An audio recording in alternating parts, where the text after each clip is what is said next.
think we can start soon.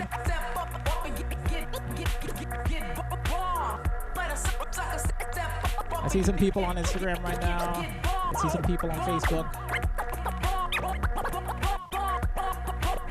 Once again, folks, if you want to join the conversation here in Zoom, join us on the link bit.ly/the9@9.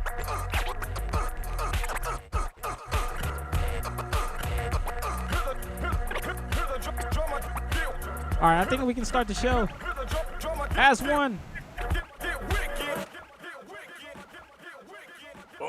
All right, what's good, everybody? My name is DJ Geometrix, and welcome to the first episode of our new live podcast, The 9@9, brought to you by Beat Refinery DJ School app, Bach to Rock. So if you want to learn how to mix, scratch, and make music, visit us at beatrefinery.com. So let me go ahead and introduce the rest of the hosts. We got the current DMC USA Supremacy Champion, DJ As One. What up, As One? Next, we have one of our awesome Beat Refinery instructors, DJ Sean J. Salutations. What's up? Sorry. What up? And finally, my partner in crime, co-founder of the Beat Refinery and the official DJ of the reigning, defending World Series champions, Washington Nationals. We got DJ Stylus Chris. What's up, y'all? Peace. All right, Chris, take it away. Yo, thank you guys so much for tuning in. Last week we did a webinar just kind of discussing the state of affairs for all of us DJs in our current situation, and we figured from the amazing response we got to everybody from the webinar and also online that we wanted to find a way to keep this going, and that's why we're looking at this new program called the 9@9. So if you're on here and you're watching, you want to, hashtag 9AT9 so we can keep up with you. And we are so excited to have a pretty star-studded panel from the DMV area. I'm going to first introduce this gentleman. He goes by the name of Keenan. He is DJ all around. Give us a little shout, bro. Yeah, how's it going, everyone? Super excited to be on here and talk about some really important subjects of the music industry. I originated in Orlando, Florida. That's where I went to school. And right after I graduated, I came back up to Washington, D.C., continued the career of just DJing. Been opening for acts around Soundcheck and Flash have been the two main areas that I've been working with. I focus mainly on the house scene, so a lot of like the deep house, tech house, that kind of stuff. Love the rooftop at Flash. That's my home base right now, so just super excited to be a part of this. Yeah, thanks for being here with us. Next up, I want to introduce a man who has been ripping up major shows for the last few years, major support for some of the biggest artists that ever come to DC. He's probably played in front of bigger crowds than most DJs get the opportunities for. DJ EPX, what's up, bro?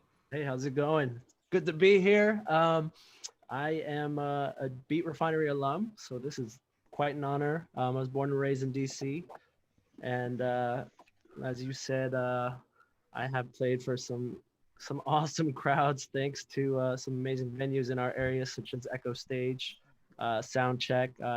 Had a chance to play at Flash, just like Keenan had mentioned before, and I'm very heavily immersed in the house electronic scene in the area. And it's good to be here, and happy to chat it up with all you legends. Well, we're excited to have you and Keenan, especially speaking on behalf of a lot of the EDM and dance community in this area, and I know that you guys are going to bring a real special twist. The next gentleman I want to introduce, he's been a colleague of ours, a friend, longtime DJ, been getting it in since the DJ Hut days when he was coming and buying vinyl and asking me to hold doubles. DJ Phlipz, what's up, Phlipz? What's up, guys? Happy to be here. Been obviously know most of you guys for a while now. Been DJing in DC since I think about 2002. Got my start over at 1223 with like Panorama Productions. Played at Dream, and then ever since then I went full time in 2005, and haven't really looked back since up until this year with what's going on. But besides that, probably played most major clubs, lounges in the area over the years, and then I think it's been a fun ride so far. Doing a lot more private events now, but it's been great. I'm enjoying the ride. Awesome, man. Thank you. Next up, I want to introduce a very special cat that I think I would say is more on the younger side of this panel, but certainly age only. His wisdom, knowledge, and understanding of not only DJ culture, but music has always impressed me. The first few times I heard him DJ, got to talk to him, chat with him on social media. You can see him, you can listen to him on 93.9 WKYS. Let's give it up for Malcolm X. Malcolm Xavier. What's going on? First, again, thank y'all for having me. It's the first show I've ever seen the intro done live, so that was super dope. Thank you, guys, one for that. Like EPX, I'm a Beat Refinery alum. I've been DJing for 5 years. I guess it's 5 years, technically, since I've graduated from Beat Refinery. And now in DC, I've done all the clubs from the Rose Bars, rest in peace to OZO, Griffin Sundays. But I'm mainly known for throwing my own party series called Joy Club, which we've been doing that for 5 years. And we were doing most of the U Street venues for a long time. Cloak and Dagger, started at Velvet Lounge, grew up to Big Chief, rest in peace to Big Chief, and now we're doing Wild Days. Well, we were doing Wild Days once a month over at Eden Hotel until this started. But once again, glad to be here. Hope to learn something new from everybody. Yes, that's where we are all here. Last week, one of the most exciting things about doing these panels is how much we all learn. We always talk about our industry as a very special one where you're constantly learning, evolving, and just being able to have a great conversation with some of your peers lends to so many avenues and inspirations. The last, and certainly not least on our panel, is a guy that I've personally known since very young in my DJ career. I used to watch him even before I knew him, like, damn, this dude is insane with the cuts. He's insane with the taste. And was really, really great to get to have a more of a friendship over the last 15 or so years, really digging in on projects together. You can see him innovating, whether it's his photography or his art or on the turntables. He's out in Cali, he's out in Vegas, he travels all around, he does celebrities parties. He does the coolest events in Baltimore. He comes down to DC, shows us love, shows DJs like the versatility that he's known for. Let's give it up for DJ Impulse. Jesus! Baltimore represent. That was the most incredible intro I've ever had. Thank you, Chris.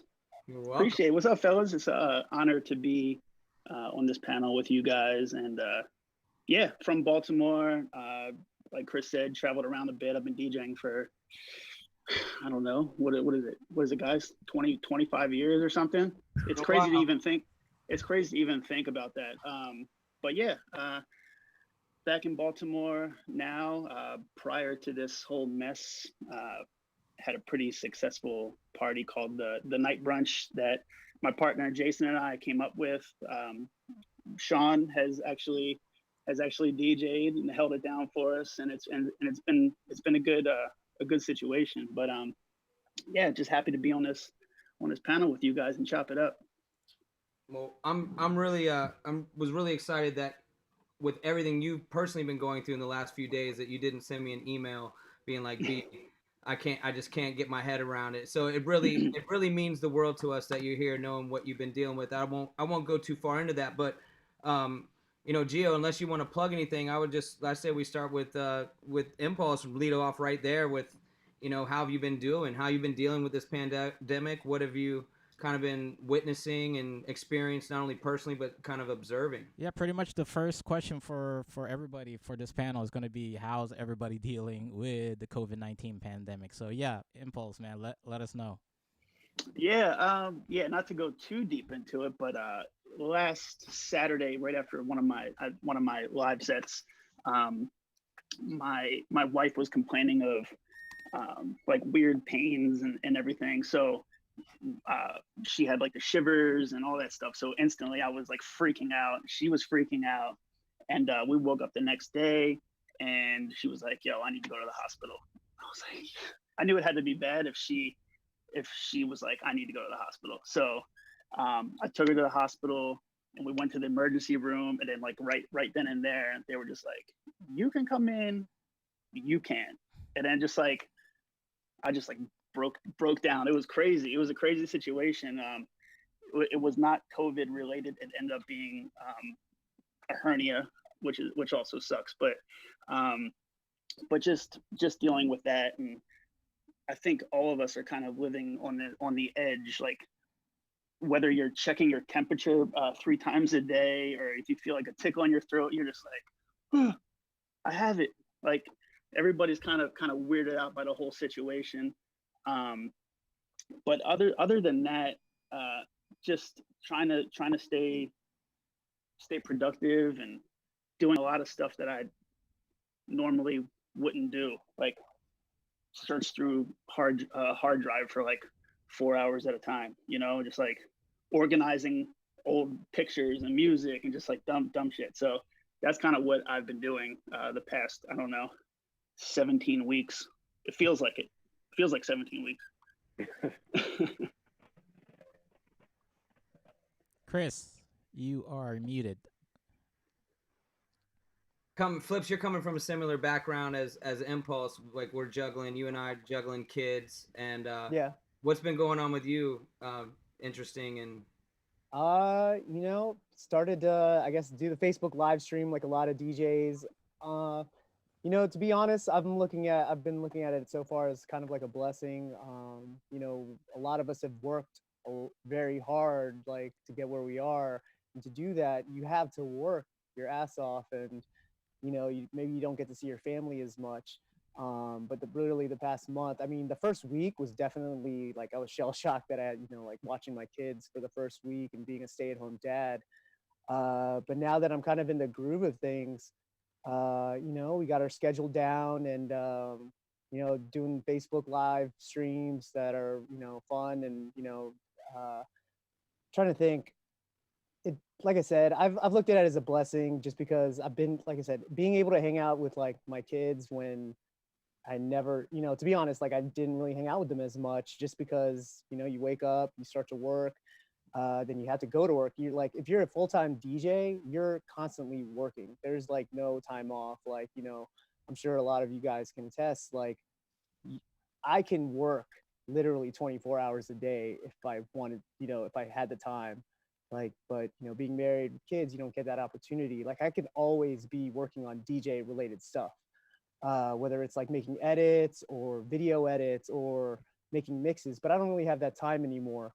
But luckily, you know, within the past month, I've definitely had a little bit more time to like regroup myself, as far as like, you know, finding a love back for DJing again. I mean, the live streams, I'm sure the people that have been doing it and doing it, you know, well, you definitely get into it now, like interacting with people that you never would have interacted with before, that you're friends with on Facebook, that you've been friends with for like 10, 15 years. And all they do is just see your regular flyer posts. But now all of a sudden they're just chiming in. We're all stuck at home. And now they're like saying what's up to you, like in your chat room, and you can say what's up to them back, and like they're just hanging out for like an hour or two, just listening to you jam, and they never get to hear that from you. So I think, you know, in this time, I've definitely like, you know, started digging for more music, because, you know, I am doing video shows, and, you know, you want it for me, I have to make the content good, or at least, you know, I want people to stay and want to watch, besides them, you know, hearing the same music. But besides that, you know, really just, it's been a blessing to me. Obviously, like, I hope it ends sooner than later, but in the end, you know, I'm ready to ride. And, you know, if I got to be a stay-at-home dad who streams on Facebook for like the next 6 months, that's what I'm going to do. If I got to go get a job, I'm going to get a job, you know, you got to find a way. No, it's good. It's good to hear like a positive outlook, and also somewhat of a realist outlook that, hey man, if I have to go start selling State Farm, you're going to go sell State Farm with your khakis. It's all Keep those a hustle. khakis ready. Yo, guys, it's all a hustle, man. If you're a full-time DJ, you've been hustling. Like it's all a hustle. I'll go out and get a job if I have to, if it comes down to it. Keenan, what's been going on with you in the last few weeks? Yeah, so I guess when this all kind of just first started happening, I'm from Arlington, Virginia, so super close to DC. And I have a good roommate who like bounced out of the house as soon as this stuff started going down. Went down with his girlfriend down to Atlanta, so I was just kind of by myself. I've taken a lot of time just to focus on putting a mix together. I haven't been doing a lot of the Facebook Lives as a lot of other DJs have. I've been luckily, since I've been working with New Androids, which is a music collective that focuses a lot on like the house music stuff. They had access to their own pair of CDJs that I was able to pick up. So that gave me a lot of good opportunity to practice on that, equipment that I usually don't have access to because we always are using them for shows. So just getting my mixing down, that kind of stuff. I know for next week, we are going to be doing like a first kind of live stream set thing. So I'm super excited to get that launched out. It's going to be like a half music set as well as like a wellness series. So we're going to be trying to do incorporating more of like yoga, kind of just mental health awareness, that kind of stuff alongside it. Because I think people are kind of getting to that point where they're getting super cooped up in their own homes. And I think this kind of gives them a good opportunity to kind of release some energy. For the New Android side, at least, we were going to launch our yearly Sundown series. So that's when we do like sunset sets on the Flash rooftop. And that was like going to kick off right when all this stuff got shut down, unfortunately. So we're trying to bring that more back and do more of like a, outside, similar to like the Zoom call that we're having now, have maybe people more involved, that kind of thing. So been working a lot with that. Luckily, my parents are from Annapolis, Maryland, so I've been going over there and spending time with them. I think kind of going off of what people have said before, it's pretty much there is a good side to this, and you kind of have to stay positive about some things. I've gotten to spend some time with my family, which I'm really grateful for doing, and usually don't have the opportunity to do so. So just trying to stay positive during all this. Nice. Now, Malcolm, how have things been for you in terms of your schedule, and what have you been able to do, or what's the major changes and things you've seen? Well, to piggyback on what Phlipz said earlier, it's definitely been a good reset. Obviously not having to go to the club every night has been kind of like a cool little feeling of like, okay, at 9 or 10 o'clock, I can probably actually relax and have dinner or do something that I wouldn't have normally done when we were all out DJing the circuit. Fortunately, I still do DJ on the radio Monday through Saturday, so I still have that responsibility to kind of keep up with what's going on musically, even though they say that like music streaming is down and really kind of the ratings for radio is down. I still have to keep up with what's going on to stay current on that level. And for me, the biggest thing is in taking a day at a time is understanding right now is just like whatever pattern that you do, whatever thing that you're learning, whatever you're training for, it's kind of like Phlipz said, it's really trying to plan for what's going to happen next. We don't know how long this thing can last. So hopefully if we continue to just like be patient and figure something out in the meantime, it's probably the best thing to do. Yeah. There's a funny man in the corner. Yeah, see, I saw that. I wasn't prepared. I'm trying to document this. I'm trying to document it. I know. It's got to get the Lomo out. You're very good at documentation, sir. You have a very nice eye. Epics, wrap us up with that, and then maybe tell us something about what you're working on musically or creatively that you're excited about. Okay. Well, I should have mentioned this earlier, but I'm grateful to have good friends in the industry, particularly Phlipz. He's the one that actually pointed me in the direction of Beat Refinery from day one. So, do I get a cut? But also, I can attest to everything Phlipz has said about working like all the time, and just it's nice to have.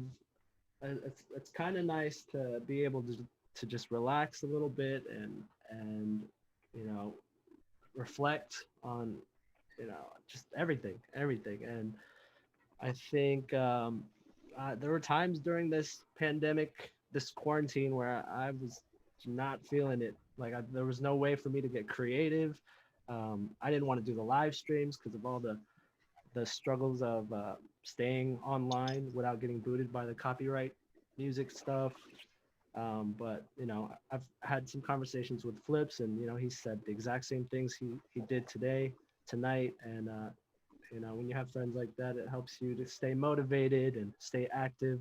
So I've been, you know, just figuring out ways to get around the live stream issue and trying to think of other ways to put myself out there, to be creative. I'm working on a video right now with a videographer who has filmed me doing a live mix, and we're gonna try to make it as engaging as possible for the viewers, but still working out some things. I've been spending a lot of this time reorganizing my music library, so my crates are a mess. I operate out of Serato most of the time, and I operate out of an external hard drive, and I've been having some issues with that because it's nearly full. So I'm looking to upgrade on some gear. I don't know if you guys have similar issues.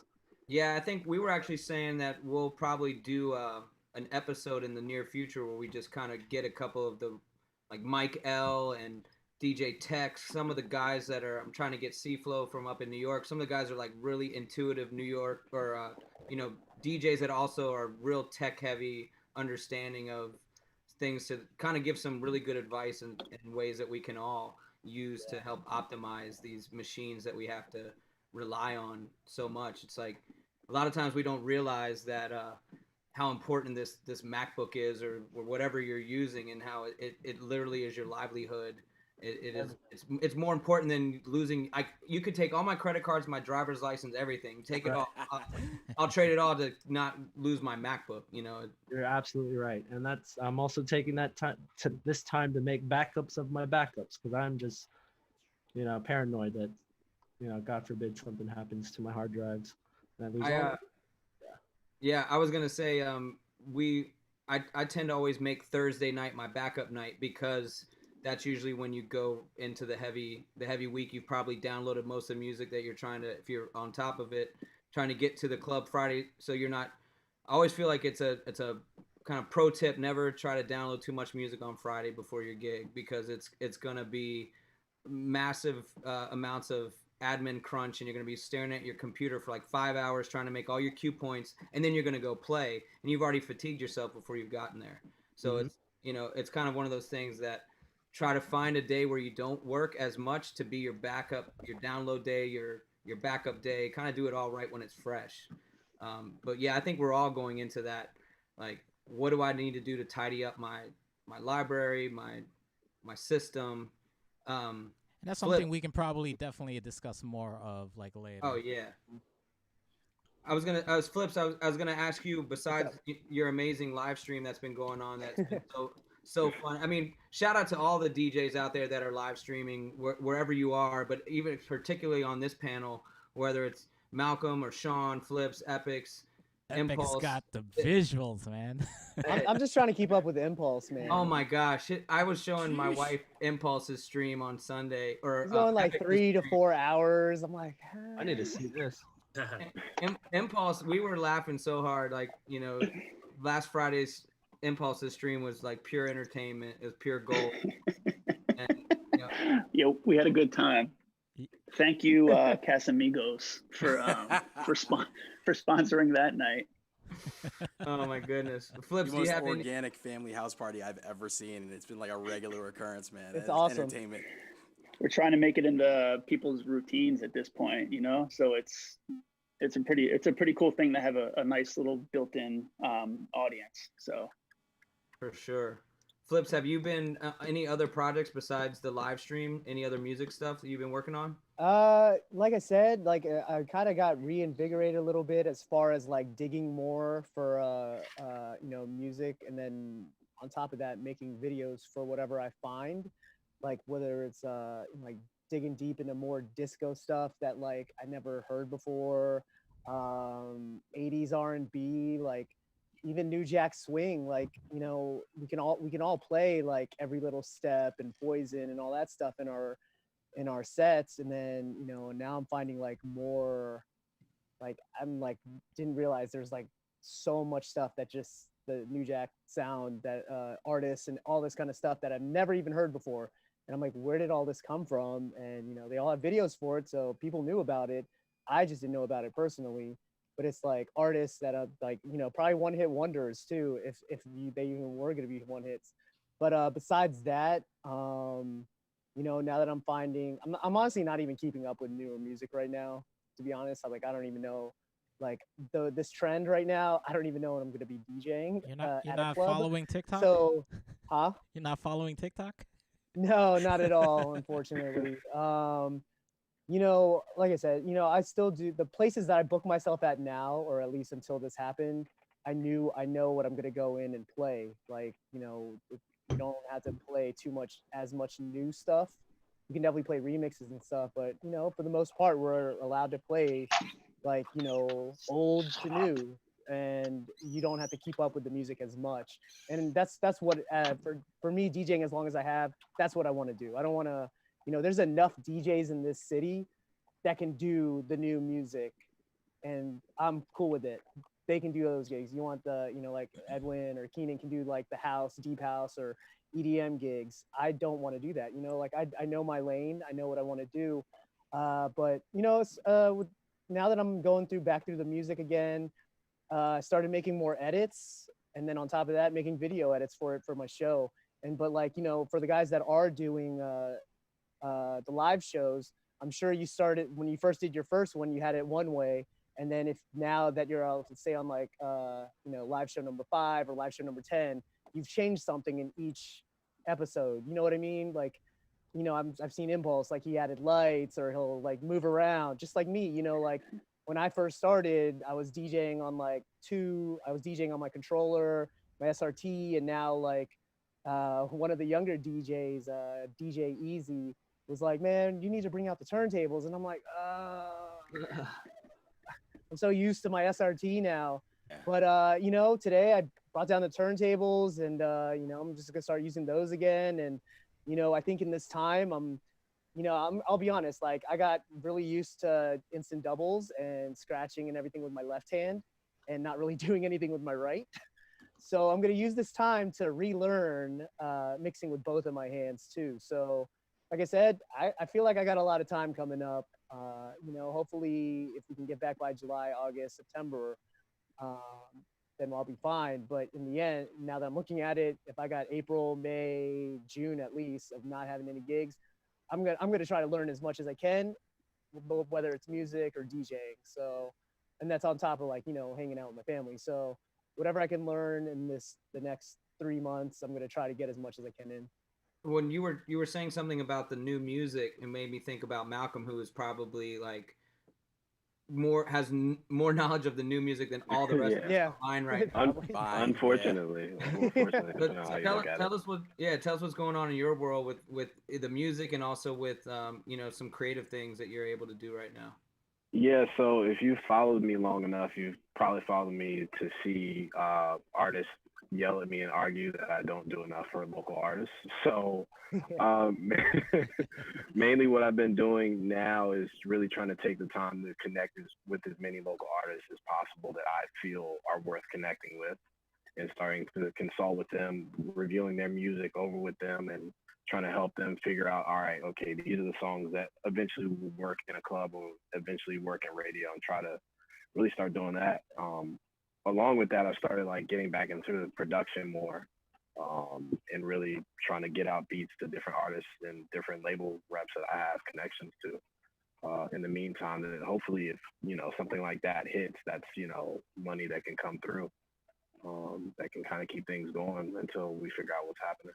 Nice. That's good. I mean, you know, and to you younger guys out there, you know, I think Malcolm is a testament to, it's never about how old you are. It's about your level of professionalism and understanding, and how to position yourself in the field you want to be in. And then, just as he just said, he's trying to utilize the tools that are at him. He's got all these people that want them to play their record on the radio, so he can, even if it's a major label, they're like, hey man, can you get us a couple extra spins? So he can be like, sure, but can you listen to this remix I did? You know, he's allowing himself to utilize what he's got. Never sell yourself short. Never allow yourself to think that you owe anybody anything, or someone deserves something for you. There's always the room to have, when you make partners that they understand from day one that you are providing something for them, they can also provide something to you, that you're creating a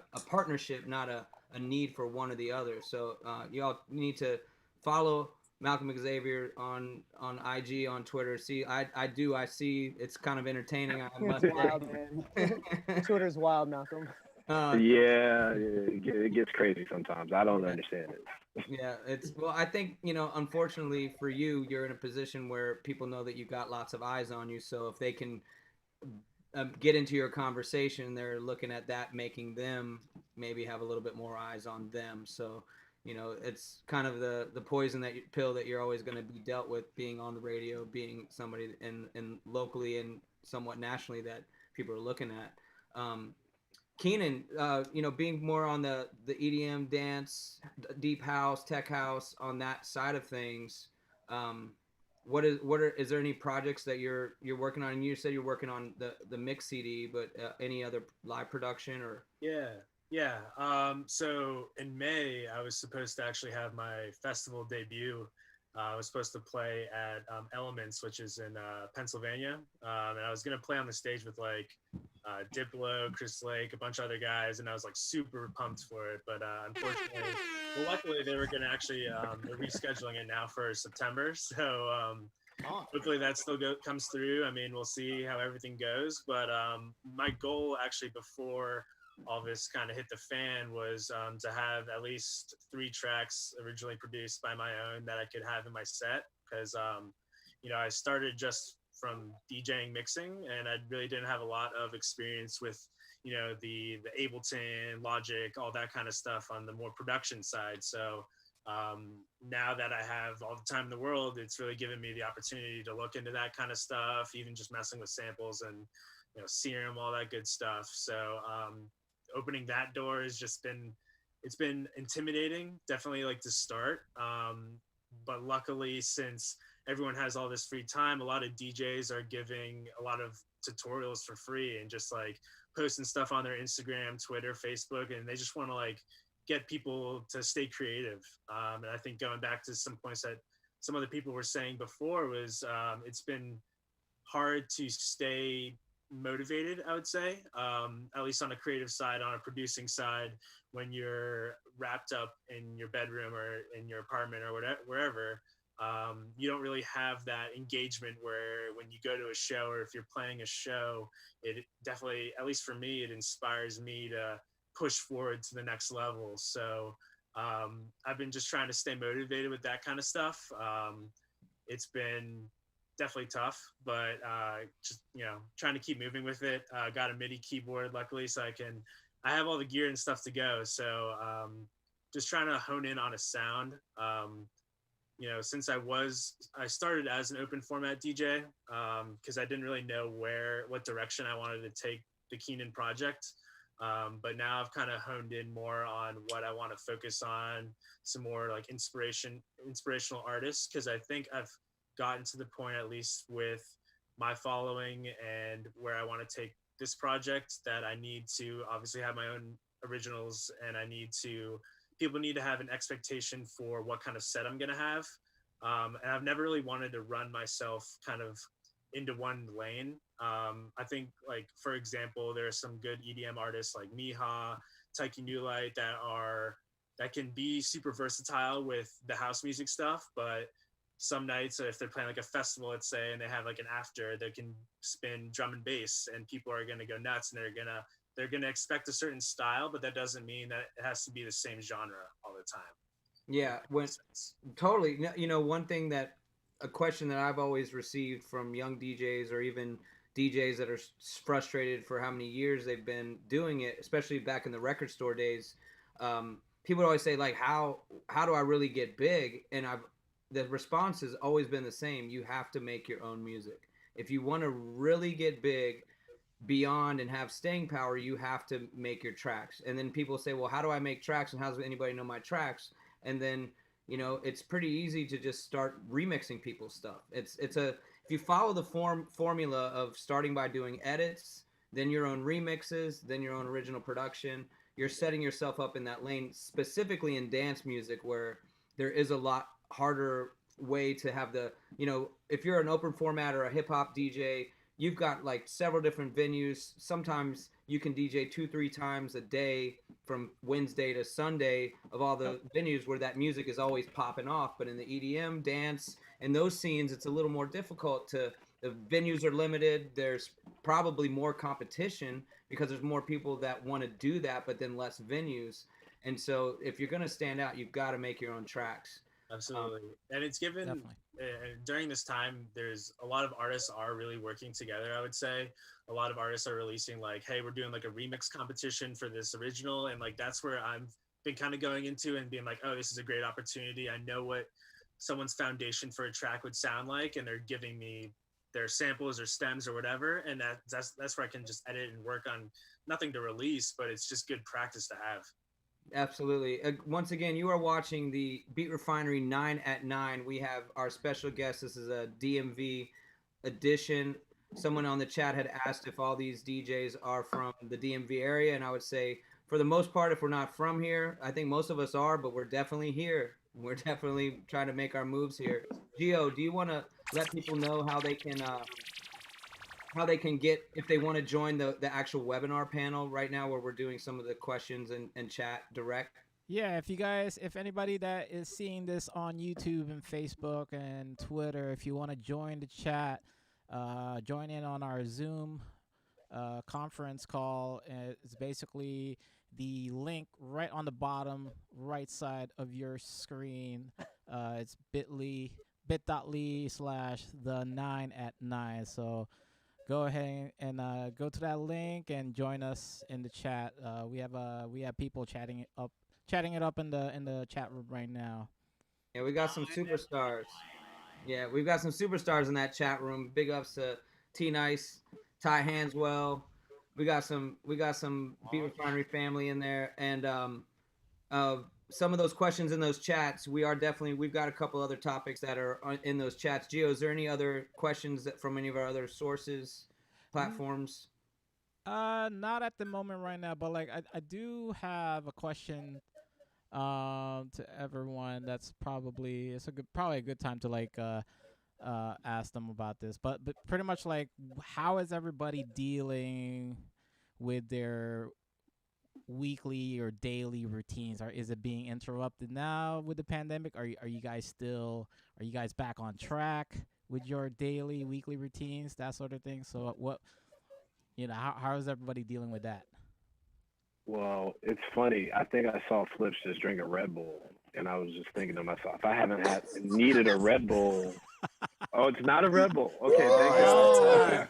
That's the lemonade joint. No. Who's drinking tonight? So crack. There it is. Yo. Lemonade joints. Woohoo! But just to So say, good. I haven't needed like my 10:30 Red Bull before I go out, you know. Anymore.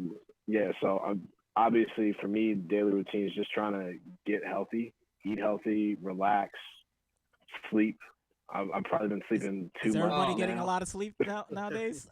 Yeah, years have been put on our life from That's such an important thing, Malcolm. Like being able to, because none of us, we all have like the worst sleep schedules, and not getting the right amount of sleep is that shit can literally kill you. So yeah, I'm definitely glad to be back in a routine of like getting at least 7 hours of sleep, which is unheard of. So I mean, and you know, Sean, big ups to Sean J here in the panel. You know, you're a military dude. You probably been scheduled guy from. What's your schedule like? I noticed he's been waking up at 5 or something. Man, I've been trying to keep it consistent. I actually want to kind of dive into that a little bit because of something Keenan said, just trying to take the time and focus on mental health as well as the question at hand about like routines.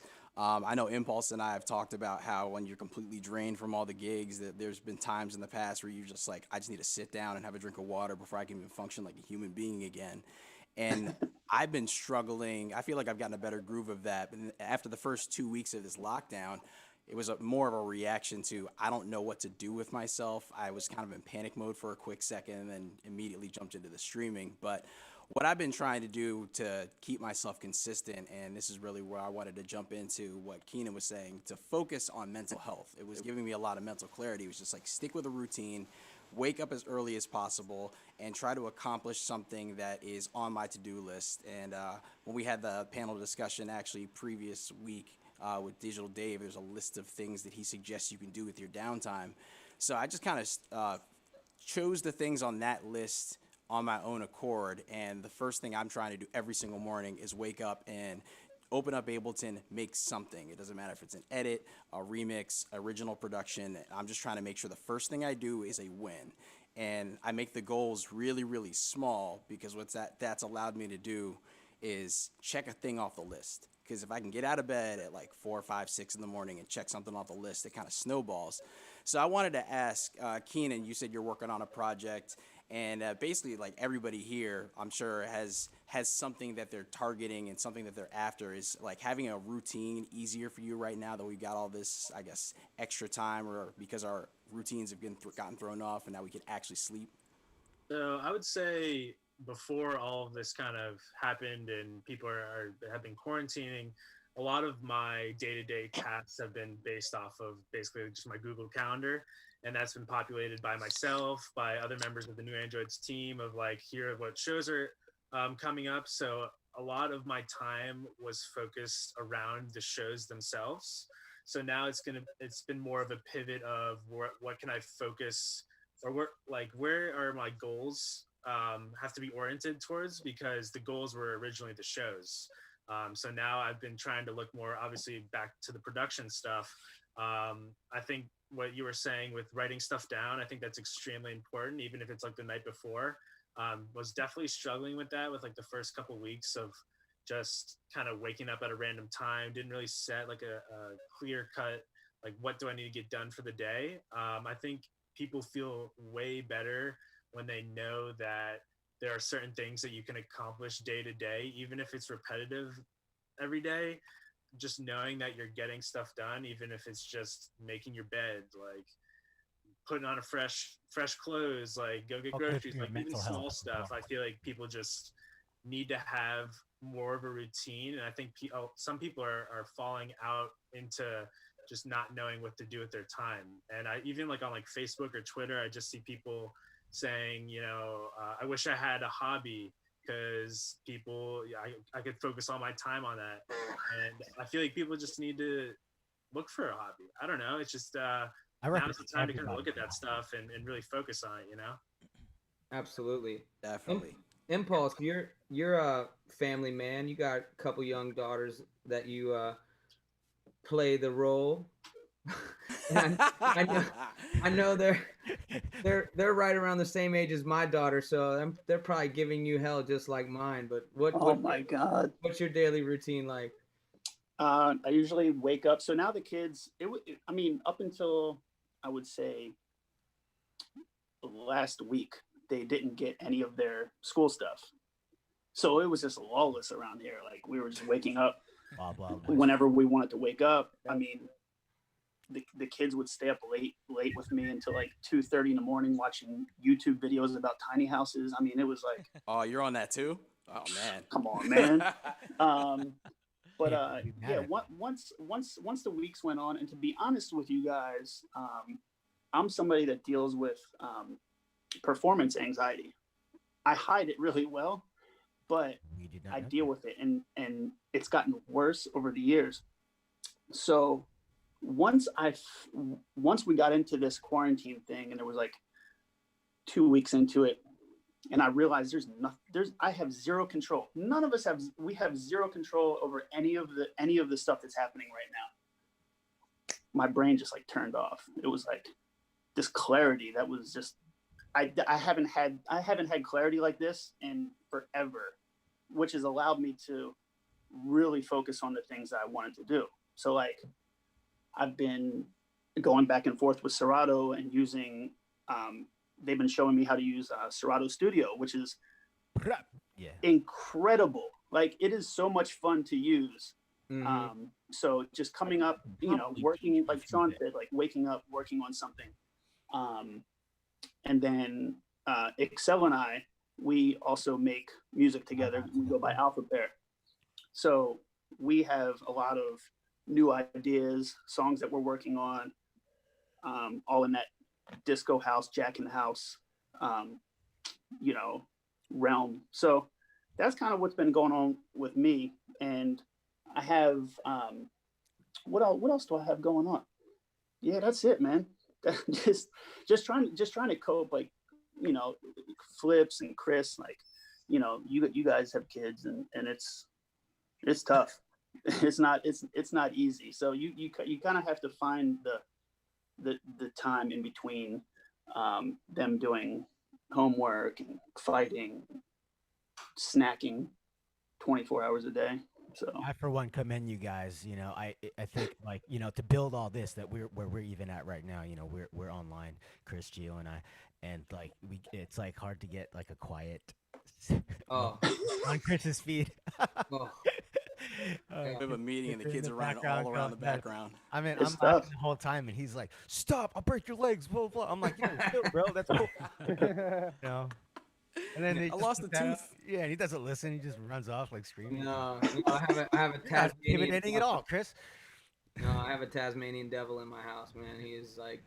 He's 6 years old, and he is like, "What do you mean? This is supposed to be a break. You're supposed to spend 24 hours a day with me. Like, why aren't you even sleeping in my bed at this point? Like, you should be here, like my giant teddy bear / food / pitcher. Like, he wants to be outside playing baseball all day long. If it was up to him." Which is fun, because it is fun, and I have been actually reminding myself of bugger, man. But just any dad out there, any mom out there, that especially the mom DJs. Shout out to all the mom DJs who oh yeah, especially any mom that works in any field. Moms always feel like if they're working, they're neglecting their kids. It's just an intuitive mother's way of thinking. And so dads, now in the new world of how we as husband and wives share responsibilities across the board, it's like everybody steps up, everybody has to do their thing. And certainly that, I feel like right now my personal schedule is crazier than it was before, because I'm doing the other side of trying to make sure my kids are staying on their schoolwork. Now, Malcolm, are you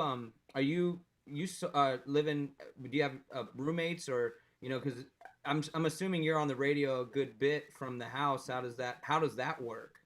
Yeah, so I'm roommates with Goldlink DJ Marauder. So it's two DJs in the house. So we kind of know. What's up, man? It's been a minute.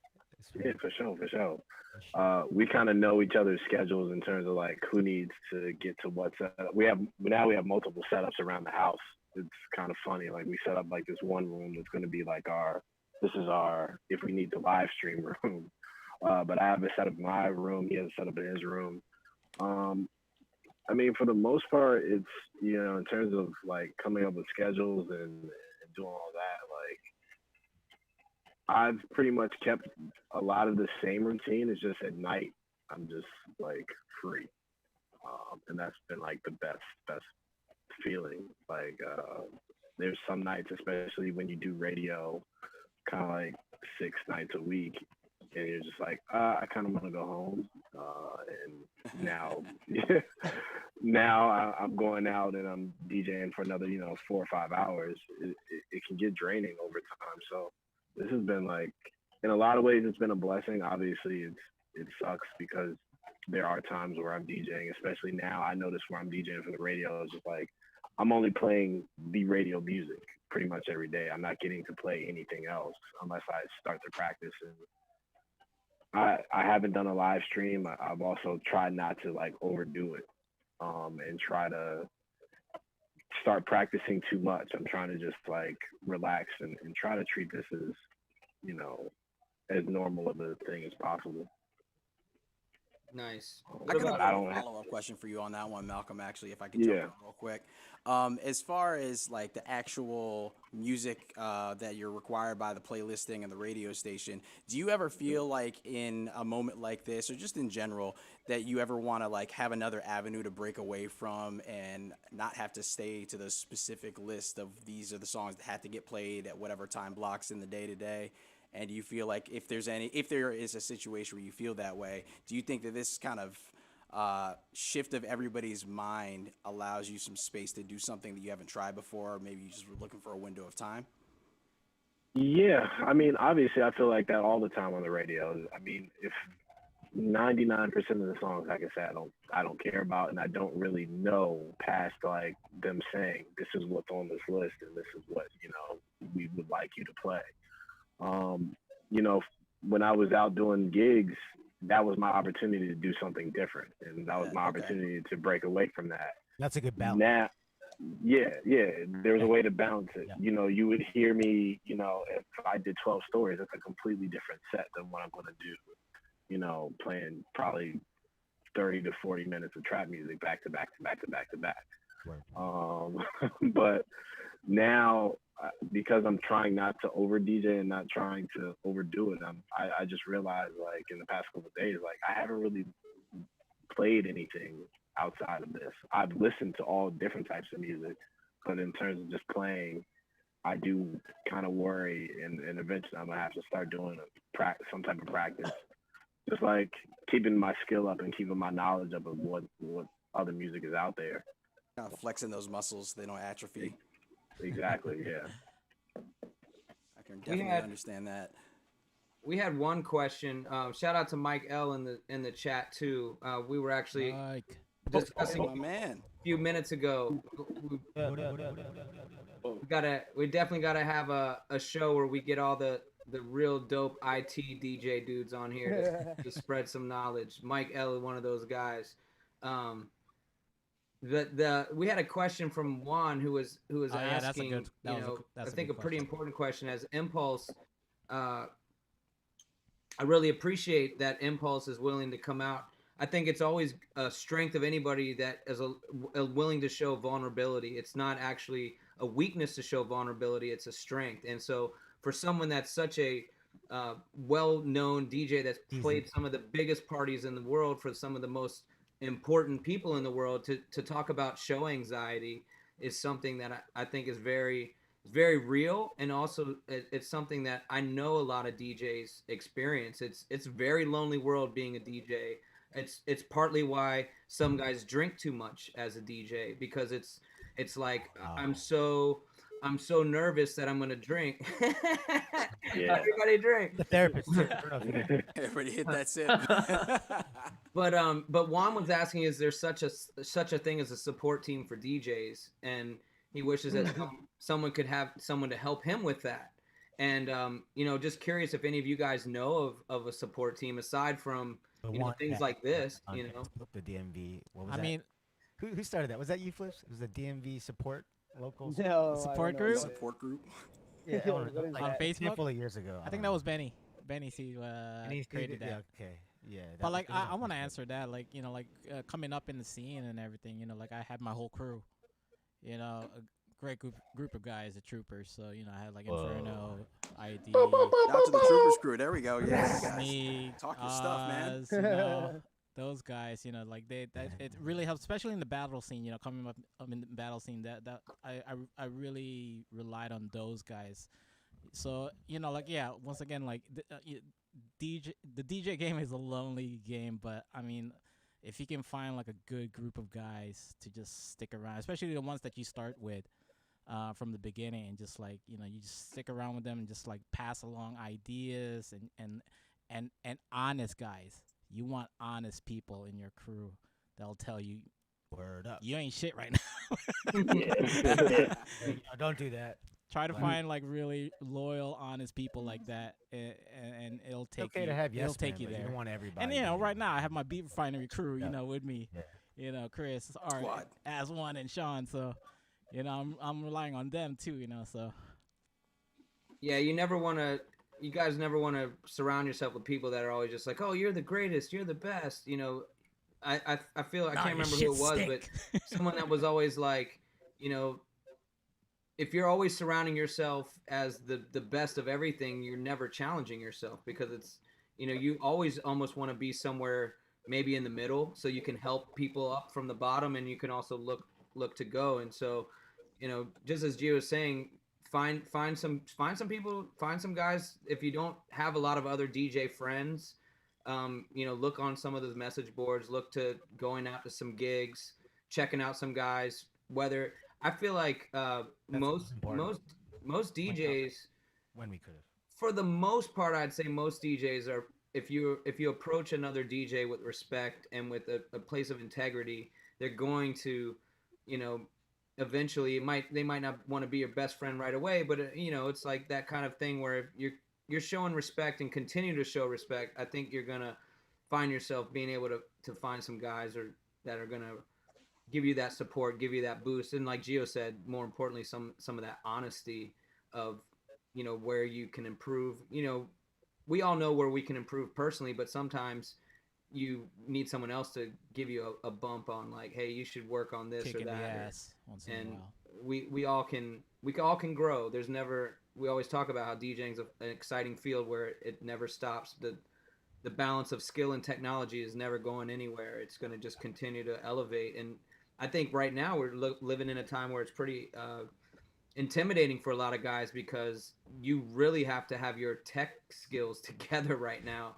if you're trying to live stream or even record shows from home, make mixes. Some guys, they literally all they ever do is show up at a club, and like if everything is plugged in, they like plug in like, okay, I'm cool, but they don't really know even how a lot of the stuff works and how things are supposed to sound specifically. So, you know, all of us can always be learning some of the back end things. It's not the glorious things, but the things that are going to make you better in the front by knowing a lot of those things on the back side of the skills. It's crazy how quickly everything unravels when there's like the last DJ at the club before you got there plugged in the red cable on the white port and the white cable on the red port, and then everybody's like, the waveform looks different. So it's going backwards.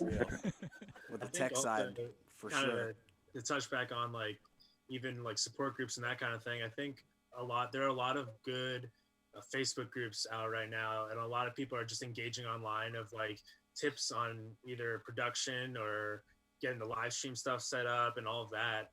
Even on like the electronic side, there's a great group, Country Club Disco Community. It's these guys, Golf Clap. They are super engaged with their audience right now, and like a lot of people are bouncing ideas off each other of kind of like where should we kind of take the live stream stuff on like the house side.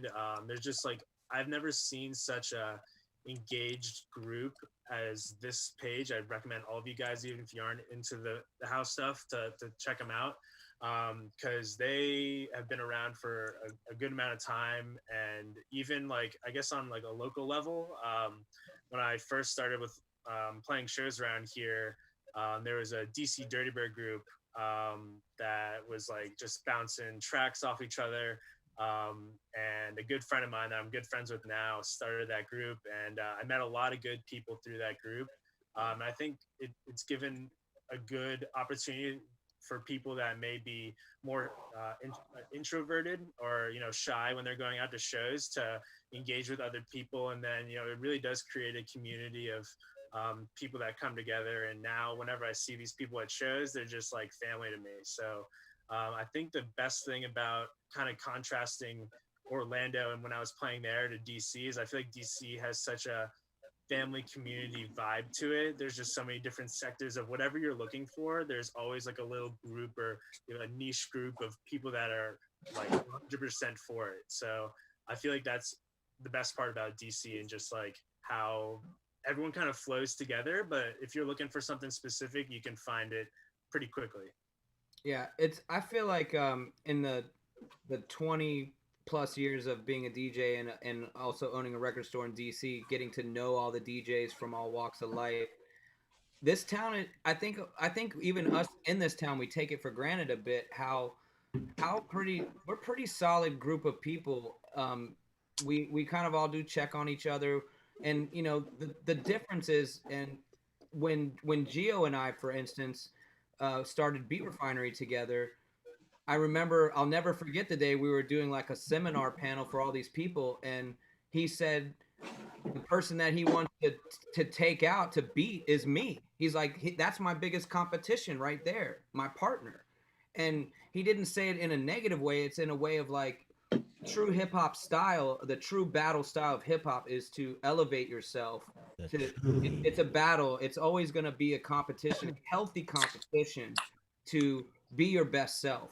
And you know, when he said it to me that day, I was like, dang, man, that's crazy. And it's like, that's my boy, that's love. But he's like, he's also looking at me as like a competitor, someone that he's got to stay on top of, someone that he's got to go blow to blow, match the skill, match the ability to get the gigs and all that. And it was kind of eye-opening, because it doesn't mean that you can't still do your thing and find your lane and work hard and also understand that Phlipz might be my competition on a private event. The event planner might be like looking at my EPK, looking at his EPK, like, who am I going to pick? That's not going to affect our personal relationship, but it definitely is something where you've got to understand, like, there's always going to be a bit of that, but you can also be very united. And if you're that as motivation to elevate, if you're not cool, you know?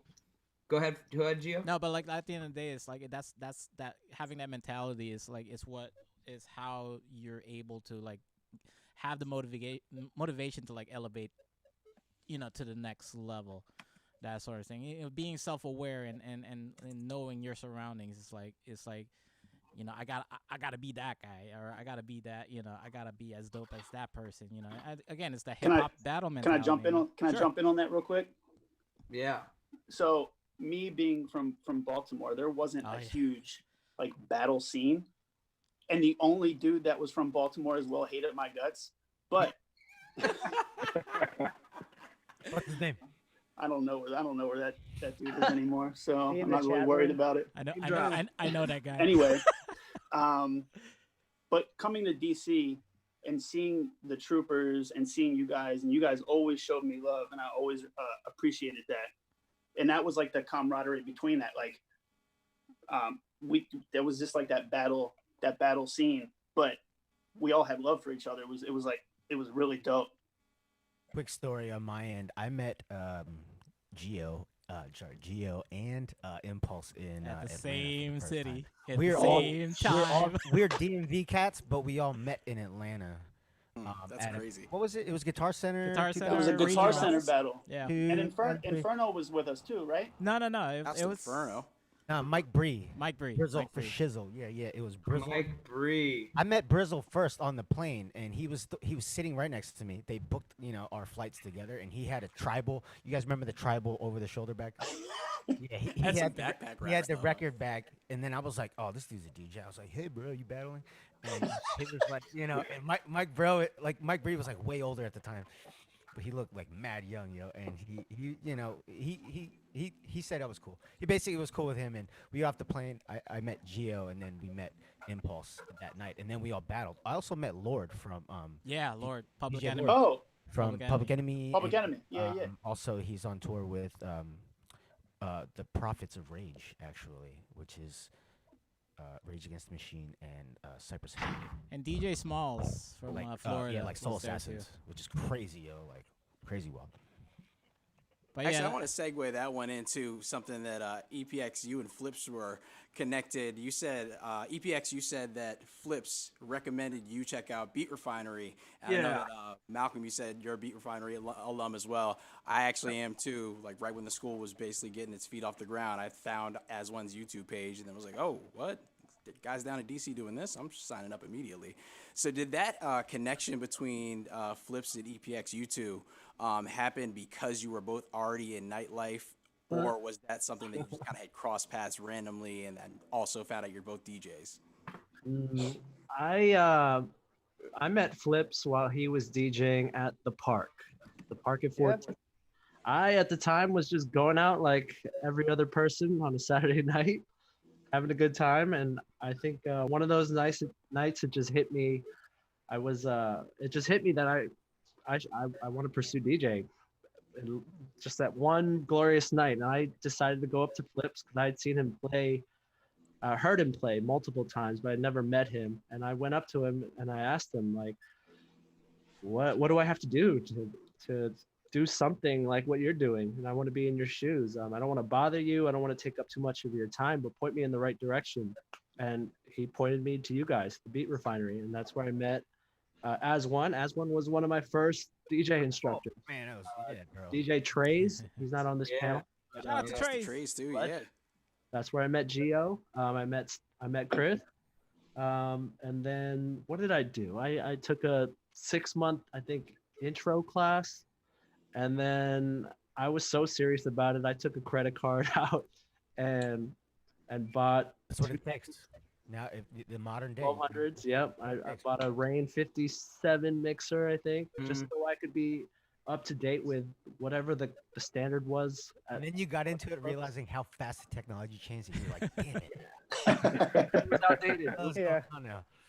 And then what did I do? And then I started to put together some mixes, and I would send them off to Phlipz. And at one point, I think he was like, "This is not bad. Maybe I can have you open for me at some of the venues that I'm playing at." And that's how I got my foot in the door. I did everything I could to, help Phlipz out, be on time, and listen to everything he would tell me. And I'm just, grateful to have someone like him to.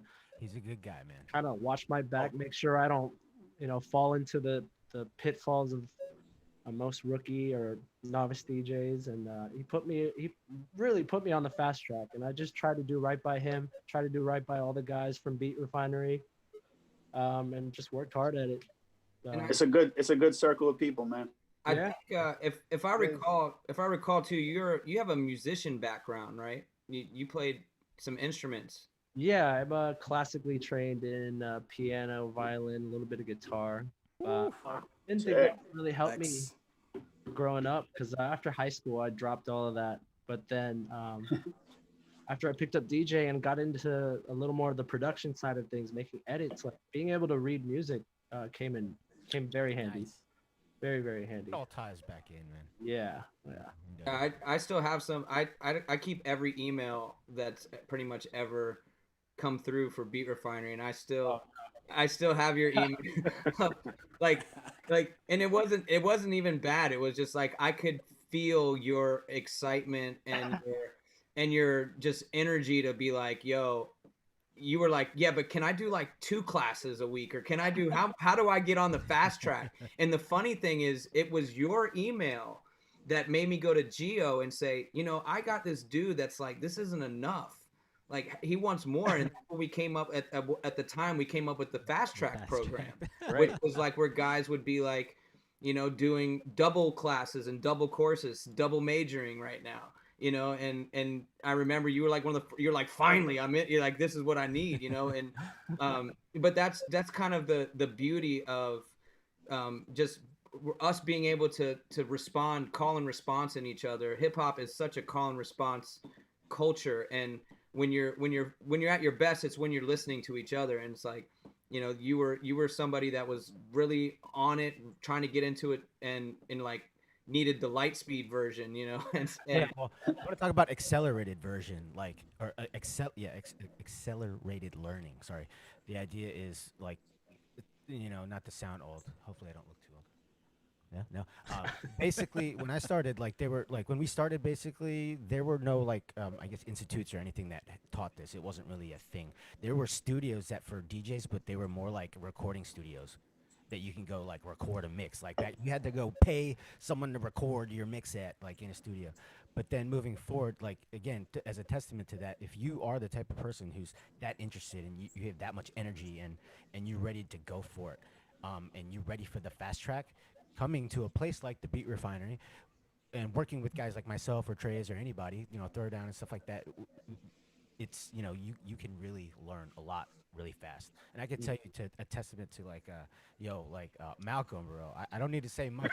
But what I will tell everybody, You know where you're going. my with time this. when I was working with Malcolm, he came early, and I would let him stay late. That's all. That's all, man. Like that dude was ready to get it, and super. Hunger. Yeah, and if you ever met him out in public, he's the same way. He was just super calm, collected. Never too spruced up one way or another. Just ready to like focus, and he would show up Yeah. way before his class, and I would let him stay later, or just put the headphones on in the corner. That's actually a good Yeah. question right there Practice for and for do it anybody for anybody that didn't start from the Beat Refinery like Impulse, Phlipz, Chris, Art, as one. How'd you guys start? Like, what's that initial moment that where basically is like, man, I want to do this, man. Impulse, go for it. Shit. I would probably say Yo MTV Raps or Nice. or hold on, or most importantly, and I mentioned this on my live the other night, seeing Kid Capri on Def Comedy Jam, dating the shit out of myself right now, but but seeing Kid Capri, and when I was like 13 years old, and I played the drums all throughout my life since I was like 3 years old. I played drums from 3 until like 13, and then I saw Kid Capri. I had my grandfather take me to a Def Comedy Jam in Baltimore. Wow. Damn. And I got to see Kid Capri do Kid Capri like in person, and that was it. I was like, yo, Capri. Yeah, that's it. I don't take these drums. I don't want to play these drums anymore. I asked for turntables. My family was like, how about some golf clubs? I was like, nah, like, I want turntables. I want to DJ. This is exactly what I want to do. And they've been supportive like ever since. So, but that was pretty much the moment that like really, once I saw that, I was like, this is incredible. So Flips. But For me, for DJing, I think I was in college. I mean, I got more into hip hop in high school. Listen to probably like a lot more New York stuff, like Mobb Deep, all the stuff I play on my old school hip hop. When I get, I actually like getting on Instagram because I can play a lot more deeper cuts. I feel like if I'm on Facebook, I can't play as much of the harder stuff. I don't know if Impulse does as much, but appreciate that Big L the other night, by the way. oh yeah. I feel like I can play like the stuff we all really, really like on Instagram, but Facebook, I got to keep it a little more family friendly. But I got more into hip hop like in high school, and then I think when I went to college, I still wasn't DJing just yet. First year, like I'd have friends just kind of ask me, hey, like, can you make some mix CD? And literally that's when you can only download, whether it was Napster, all that kind of stuff, songs that way. And literally I would just burn a CD with like probably 17, 18 songs. I would try to put it in an order that would be, even though it was only like an hour and 10 minutes or whatever, you try to put it in order. We're like, all right, this first 20 minutes is going to be like 5 songs. That's going to be like the early set. Then the next 20 is going to be like the peak time stuff. And then, we'll slow it down in the last couple songs. Then once I think I got it, fake ID. I started going to the bars, and there was a DJ there, and I've actually told him, I don't know where he's at now. He went by DJ Korea. He was actually just playing on like CDJ 100s and a DJM 300.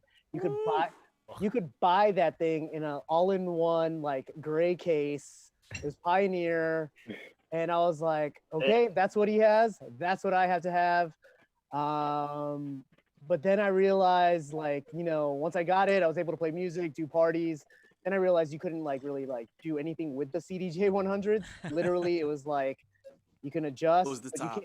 You can't scratch on them. You can't like you can adjust the pitch or whatever, but you can't scratch on them. So I think that's when I first got like one turntable because that's all I could afford at the time. Yep. And then started working a little bit more while I was at school and was able to buy a second turntable. And usually when I would go home, that's when I started going to DJ Hut. DJ Hut was a spot, and I would just spend all my money that I would make while I was at the bars at school on records. I was either going to DJ Hut and I think Mad T's Music Box, Mad T's Music Box, yeah. which was on 14th and U. And I think Yeah. those are the only two I really knew about. Besides that, and like Tower Records maybe, but like the real stuff you could only find at like those two spots. But that's kind of how I got my start in DJing in DC, or DJing at school, and then actually getting into DJing at DC. I met a guy that worked for Panorama. He was promoting when he was back home, but he was at Virginia Tech as Matt Rufagarin, and he's the one that actually got me my start. Shout out to Matt. Yeah, he's the one that got me my start in DC. So shout out to him.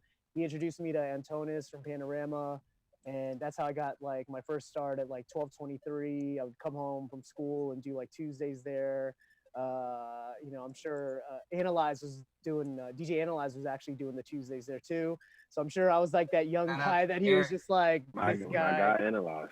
Yeah, I love Analyze, man. Like, but I was probably that young dude. I know there's a lot of guys that have had that young DJ come in here like, that young DJ like about to take my spot. I was probably that guy to him.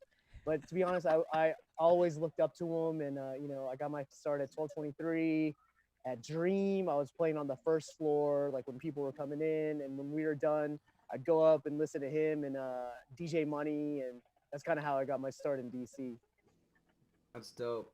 That's crazy, Phlipz. I used to go to Dream when it was open like every single week, and I don't know how I never introduced myself or met you back when you were playing the first floor. I never would have known that. Was it usually on Thursdays at the kitchen or in the closet? What'd you say, Gio? Was it at the kitchen or in the closet? I was in the closet. Okay, so you were there for during that time. Okay. But like for real, like my wife would come. Well, she was, my girlfriend at the time, and her friend would come. Literally, I would go with like 5 or 6 crates of records, 4 or 5 bags, just for a Thursday night. Just park up front, and you got to carry all that shit up. And but you just had to make sure you just had all the music. It was a trying time for my back, but it was definitely a great experience. And then they moved it. Yeah, you're right. They made a kitchen down there, and that turned into. It sucks for short people being in that closet, man. It sucks for for short people being in that closet. Yeah, I couldn't see anything. It's funny that you say that, because we were a couple days ago we were talking about like the worst DJ booths in DC. Like. And H2O, hands down for me. I was gonna say 1223's first booth that was like in the dance floor, but you had to like push your crates up into like that looked over. That was terrible. That was kind of like Platinum. If you're in the era of where we were actually bringing crates to clubs, any club you had to go when you had to go upstairs or ladders. Oh, Insomnia! Insomnia was the worst. Ladders. 4 flights of stairs, man. 4 long ones too. I remember the first one time where Eric Inferno asked me to fill in for him at when they used to call it Home still down there on F Street, and it was like Ultra Bar. Lugging all my like 7-8 crates up those stairs one at a time, or what is Public Bar now. Imagine where you had to get your crates onto the roof deck. You had to go all the way up all those stairs, and it would be like 3 or 4 trips unless you had enough. You had some. That was the days where you would roll to the club. You'd be like, "Yo, you guys coming to my house? Let's go. I need somebody to help me carry these records." It's a lot different times, but even still, some of these I always feel like some of these bars around here, they'll be like, "This place is beautiful, but it's missing something." Oh, we didn't make a DJ booth. Great impression. Like, it's cool. Just get a 6-foot table. They'll be fine. Yeah. That guy who he's impersonating. That coat check. We'll have to turn that coat check into the DJ. It's definitely no fun bringing up crates of records via ladder, man. Especially like I remember I was there early enough for Fur. Oh, with that that one. Oh, that one. DJ booth, you got to go through the men's bathroom and go up that broom closet. Oh, that was terrible. I was there during vinyls too, vinyl days, and I hated that. I hated that. Yeah. Um, You know what's crazy about this conversation? Sorry to hijack it, but I think I want to make an emphasis on this point, and this goes to something that I saw in the comments in the chat earlier. Shouts out to Jeffrey. He said that it's important to never shade anybody because we're really not competing with each other. Look at the fact that the 9 of us are in here, and we have like a panel full of people that are from the DMV region. Technically, me and him, Baltimore, officially not part of DMV, but y'all know what I mean. Is that we're It's fortunate. included now officially. As the point was made before, that everybody is like close knit. We all kind of know each other. We all know all the common venues, and everybody really understands that. Like as DJs, part of this community, one of my favorite things about it is that we can have these kind of common experiences. I've never DJed at Fur, but I know what it feels like to create up a set of stairs because when I started, I was doing it just because I was afraid of my laptop. You know what I mean? But along with that, I want to shout out. I know Damn, we Jeff have a whole said lot of fifth listeners. column, man. What's that? yeah, Jeff- fifth column was that was cool. At least had a one of good my size booth, but getting there was Yeah. getting on that booth was there was I a wanted to mention and shout out. I know we got some homies that are listening right now from like Atlantic City, some people from down the Miami area right now, Okay. up in Philly. up, Shouts to the homies tuning in. Appreciate you guys showing love, being part of this conversation in the comments as well. And we've all got this common thing, this other new common thing in this current situation with the COVID-19, this live streaming thing that I think everybody is kind of on this equal playing field with. And I wanted to jump back into the conversation with Phlipz, because where you are, if you have anybody checking the visual right now, you've got that dope boombox background in the background. So anybody who hasn't seen your live stream, can you kind of like talk about like why you decided to put together your stream the way you did, and were there like any technical hurdles or anything like that you had to come across when you were getting the idea of how you wanted to lay it out, when you wanted to play, just kind of the whole thing that we're all dealing with right now? Before you answer Yeah. that, Phlipz, go ahead. how many backgrounds do you have for your business? I have a lot. So I have a lot. Photo Yeah. booth fresh. So Fresh. so I obviously do a lot of private events, and with that came my photo booth business. But I wasn't actually sure if I'm sure a lot of you guys have been as like hesitant on live streaming. But then, I actually had a tweet about this, is like, now that I'm doing it, I'm not live streaming for the DJs, for like you guys. I mean, I love it when you guys come in and like say what's up and whatever. I'm live streaming for like all my friends that don't get to see me, all my friends, like the people that used to see me like 10, 15 years ago, but they have families now and they can't go out. That's who I want to live stream for, and for me, that's why I'm doing it. And honestly, at the same time, is to like, it's the breath of fresh air from like my whatever new normal of, watching my kids every day. Like, a lot of us DJ, 3, 4, 5, 6 nights a week, like Malcolm, he DJs a ton. And now all of a sudden that shit just stopped. Mm-hmm. That's it. I'm home. Like Globally, bro. it's weird. It's definitely a weird situation, because like I'm trying to figure out, like, am I actually like losing money because like I'm not, now that I'm like staying home, I'm like, okay, well, I'm not like spending money on gas. I'm not, like my overhead is like, for what I do as far as like the clubs and the private events and my photo booth stuff, there's an overhead. And now I don't have any overhead. My only overhead now is really just going to Costco and Walmart and getting groceries for the family. That's literally my only overhead right now. Gas prices went down too, so there you go. Yeah, totally. like all this stuff's happening. But besides that, like I said, I do have a photo booth business. So I was like, okay, what do I have that I have here that I don't have to pay for anymore? You know what I mean? I don't want to pay for anything. Right. And then I'm thinking, I have all this private event stuff. So if you tuned into like the first couple times I was doing this, I'm sitting in front of this shit. So I had these 2 TVs set up, right? I bought these TVs, like they're, Walmart, $100, man, like 32, 36 inch, whatever TVs. You can get them for like $100 now, I had these gravity stands that I use for lights. This is all stuff that I just have at home that, like, once I realize I'm not going to be using this stuff for a little while, I need to put some of this stuff to use. Yeah. There's no point in your equipment if you have it just sitting in a garage. Microphones, all Sure. that stuff. You have so much stuff just chilling probably in your That's garage. why I have my in lights your on right car, now. Whatever that you're not going to use. So that's what I started doing. Once I got everything going, and I had an SRT that I would use for my gigs. So that's what I started using. But then I was like, you know what? I have this DJ booth, the Pro X Media Mesa or Mesa Media, whatever. It's the one that you can put a TV on the front. I just have it in my work van. And I was just like, you know what? I really don't think we're going to be working that long or for a while. Let me just set this downstairs. This isn't even like my studio area. Like I'm in the basement right now. I know there was a question that we were supposed to ask, like I don't think I got asked. My job this time during this 5-6 months is to move my studio from upstairs at our place to the basement. So this is like just my makeshift studio just for my live streams. But yeah, so that's the setup now is like now I have a booth, I have a TV on the front.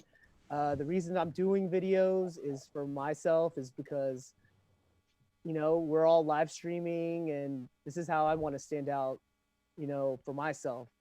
Epix has got a dope green screen shit going on now for himself. So crazy. That's right. Yeah, but you know what? To be honest, like I said, Not that interesting. That's yeah, that's how I feel about That is myself. so Like interesting. when I mess up, I just want you to watch the music videos. Don't pay attention to the music. But like I said, I'm just doing this for my friends and like if you guys come in and you enjoy what I'm playing, great. But I'm doing it for myself. I'm doing it for, my friends, my followers, and, and hopefully after like a year or 6 months or however long this takes, this just helps grow the following, for the future. So I'm just planting, in the end, man, I'm just planting seeds. Yeah. That's all you have to be doing right now is like, look, you're not going to be working in the clubs, to be honest. You're not going to be working no weddings, no private events, not anytime soon, whether it's 3 months, 6 months. Start planting those seeds, start standing out. Because I think there might have been a question for like, look, man, there's 9 of us in this group. Maybe there was 9 clubs now, before this happened. There might only be like 2-3 spots. Yeah. When all is said and done for us 9 DJs, and we're all trying to play at the same Well, spot. I don't know if you guys saw the news today. Trump finally gave out his plan with the 3 different phases of going back and reopening up the economy. But pretty much all nightclubs and bars are going to be part of that phase, third 3. phase or Last phase. Yeah. So it's going to be a while. But they're taking it I think 2 weeks at a time. If they can start with phase 1, I don't know what the details are, but they're looking at if things doesn't improve within 2 weeks, or it does, then they'll go into phase 2, and then they'll wait it out for maybe a couple more weeks and go through different phases. But it all depends on the states, But it's gonna be a while. It's gonna be a while. As far as the live streams, guys, just do you play what you want. A bunch of my homies are all doing it. You guys are all doing it too. My shit's all bells and whistles, whatever. But for me, this is what I needed to do to set this shit up so I can learn it. So when I get booked for something like this, I'm not walking in this thing blind. Why isn't this thing working? Now I know how to set up 3 TVs connected, for say some wedding or some private event. I can set it up on a smaller scale so I don't have to hit up a big event company or something like that. Now I can set it up myself and I know what to do. I don't like going into events blind and just spending an hour trying to figure out why something's not connecting. But now I know how to set everything up. That's so real. Right? Doesn't that make sense? Yeah. Now, Sure. now all of us are learning something. If you're live streaming, you're learning something completely new that you never knew before. I never knew how to live stream. I never did that shit before. I'm sure a lot of you guys haven't either. This is kind of a first Just for all of us, just right? this show alone First is something episode, that- Yeah, guys. that's what I mean. 9 at night. I know Art knows what he's doing as far as because he's made videos before, so he's already had that step up. But for me, I've never been in front of a camera before. I've never, like, literally, I'm recording. Oh yeah, some people want to know how my setup is. So somehow I have not gotten pulled from Facebook. I do get warnings. He's the unicorn. He is the unicorn. I do get warnings. Look, for me, I have a speaker about 2 to 3 feet away from an iPad Pro that's, right in front of me. That's my setup. That's running the stream. The iPad. Yeah. Okay. I do a sound. I don't do any direct sound. I do a sound check. We were talking earlier. I do a sound check through Instagram. So once I get my, like, say my 10 o'clocks or whatever on my mixer, I'll run sound through my speaker, and then I'll go into Instagram and do a quick record of the video, like if you're recording on your iPhone or something, and just listen to it, and then be like, okay, I think that sounds good. Then I'll go back into Facebook Live and then hit Facebook. But yeah, I mean, I haven't been pulled yet. I've gotten warnings. I've disputed them, and they've all been cleared, but I have not gotten dropped yet. So, I mean, I'm just doing what I'm doing. Everyone has their own setup. I know a lot of people want that direct, clean sound. Great, do what you got to do for your followers. But right now, this hasn't broken for me. So people are like, oh, I didn't even realize you weren't doing direct sound. Like, it sounds good to me. I mean, for the most part, most people are listening on their phones. Yeah. They're not at a club. Like, if it would be one thing if someone was at a club, then I'd have to look into doing clean direct sound. But no one's at a club right now. They're listening on their phones. They're listening on their TVs. Transferring to their TVs. But like I said, do what's best for you. If you're gonna live stream, do it for yourself. Do it for your friends. That's all I'm doing for myself. I mean, I hope that helps someone, but if you have any questions, please feel free to ask me. Well, here's a quick question for you. Well, I guess you said you have a specific audience you're going for. Everybody's doing Impulse. Impulse, what do you have there? Yeah, see, look at that. There you go. I've never even seen that one before. What is that? Right in the middle of this shit. Bro, you could, make it happen. Shore sent this to me a while ago because I was doing a lot of vlogging. Oh, okay. They were like, try this microphone out. I said, cool. I never used it for vlogging. And then when I first started to do the live stream, I was like, I wonder if I plug this in, if I can get better audio. So I sat this next to the speaker about maybe, I don't know, 6 inches apart from the speaker, pause. And then I adjusted all the levels, and I'm cool. Like, it's been working pretty well. I've gotten pulled like 2 times out of all the streams that I've done. But as some of you guys know, I've gone for 3 hours, 3.5 hours on Facebook playing like banger, super, like, yes, like hits. Knock on wood. And if I could, I was gonna say, if I could, on the opposite end, I haven't done a live stream yet, and it's not been because of fear of like getting kicked off or anything like that, but literally because I'm still doing radio every day. Yeah, you don't got to do it. Yeah, you burn yourself out. You're blessed to be busy doing other things right now, dude. That's cool. Well, not even just that. Is I don't think a lot of people realize that radio is going to change probably pretty permanently after this, because ratings are at like an all-time low. You got to think there's nobody in their cars listening. Damn. So it's very, very different. And obviously now radio is trying to figure out how to keep up with digital and trying to figure out how to keep up with the amount of content that is happening kind of so free form. Phlipz can hop on an IG Live. Impulse can do a Facebook Live. If you're paying attention to Tory Lanez, he can do his thing on IG Live and pull every celebrity in. So it's just like, even if I was in my car, I'm still probably going to tune into these things because it's giving me the direct content that I want versus what radio is giving kind of programs. So obviously I'm trying to keep all of my listeners to the radio, but I'm at this point now where it's just like, all right, how can I get the station to adapt, and how is radio going to adapt going forward? Because we might be in the new normal, like Phlipz said, where like people are just going online just to get this content, just to get DJ mixes, just to hear like somebody spin versus like at 9 o'clock in this area. It's just like, I don't know if people are going to want to listen to the radio or if they're not hopping in their car to just do that, you know? 9 a.m. is a pretty scarce time to be, like, nowadays, 9 and after 10, 12, like, nobody's out on the roads yet. Yeah, you're in the house at this point. Everybody's Especially. going 15 miles over the speed limit of, like, these roads that are, like, already 25,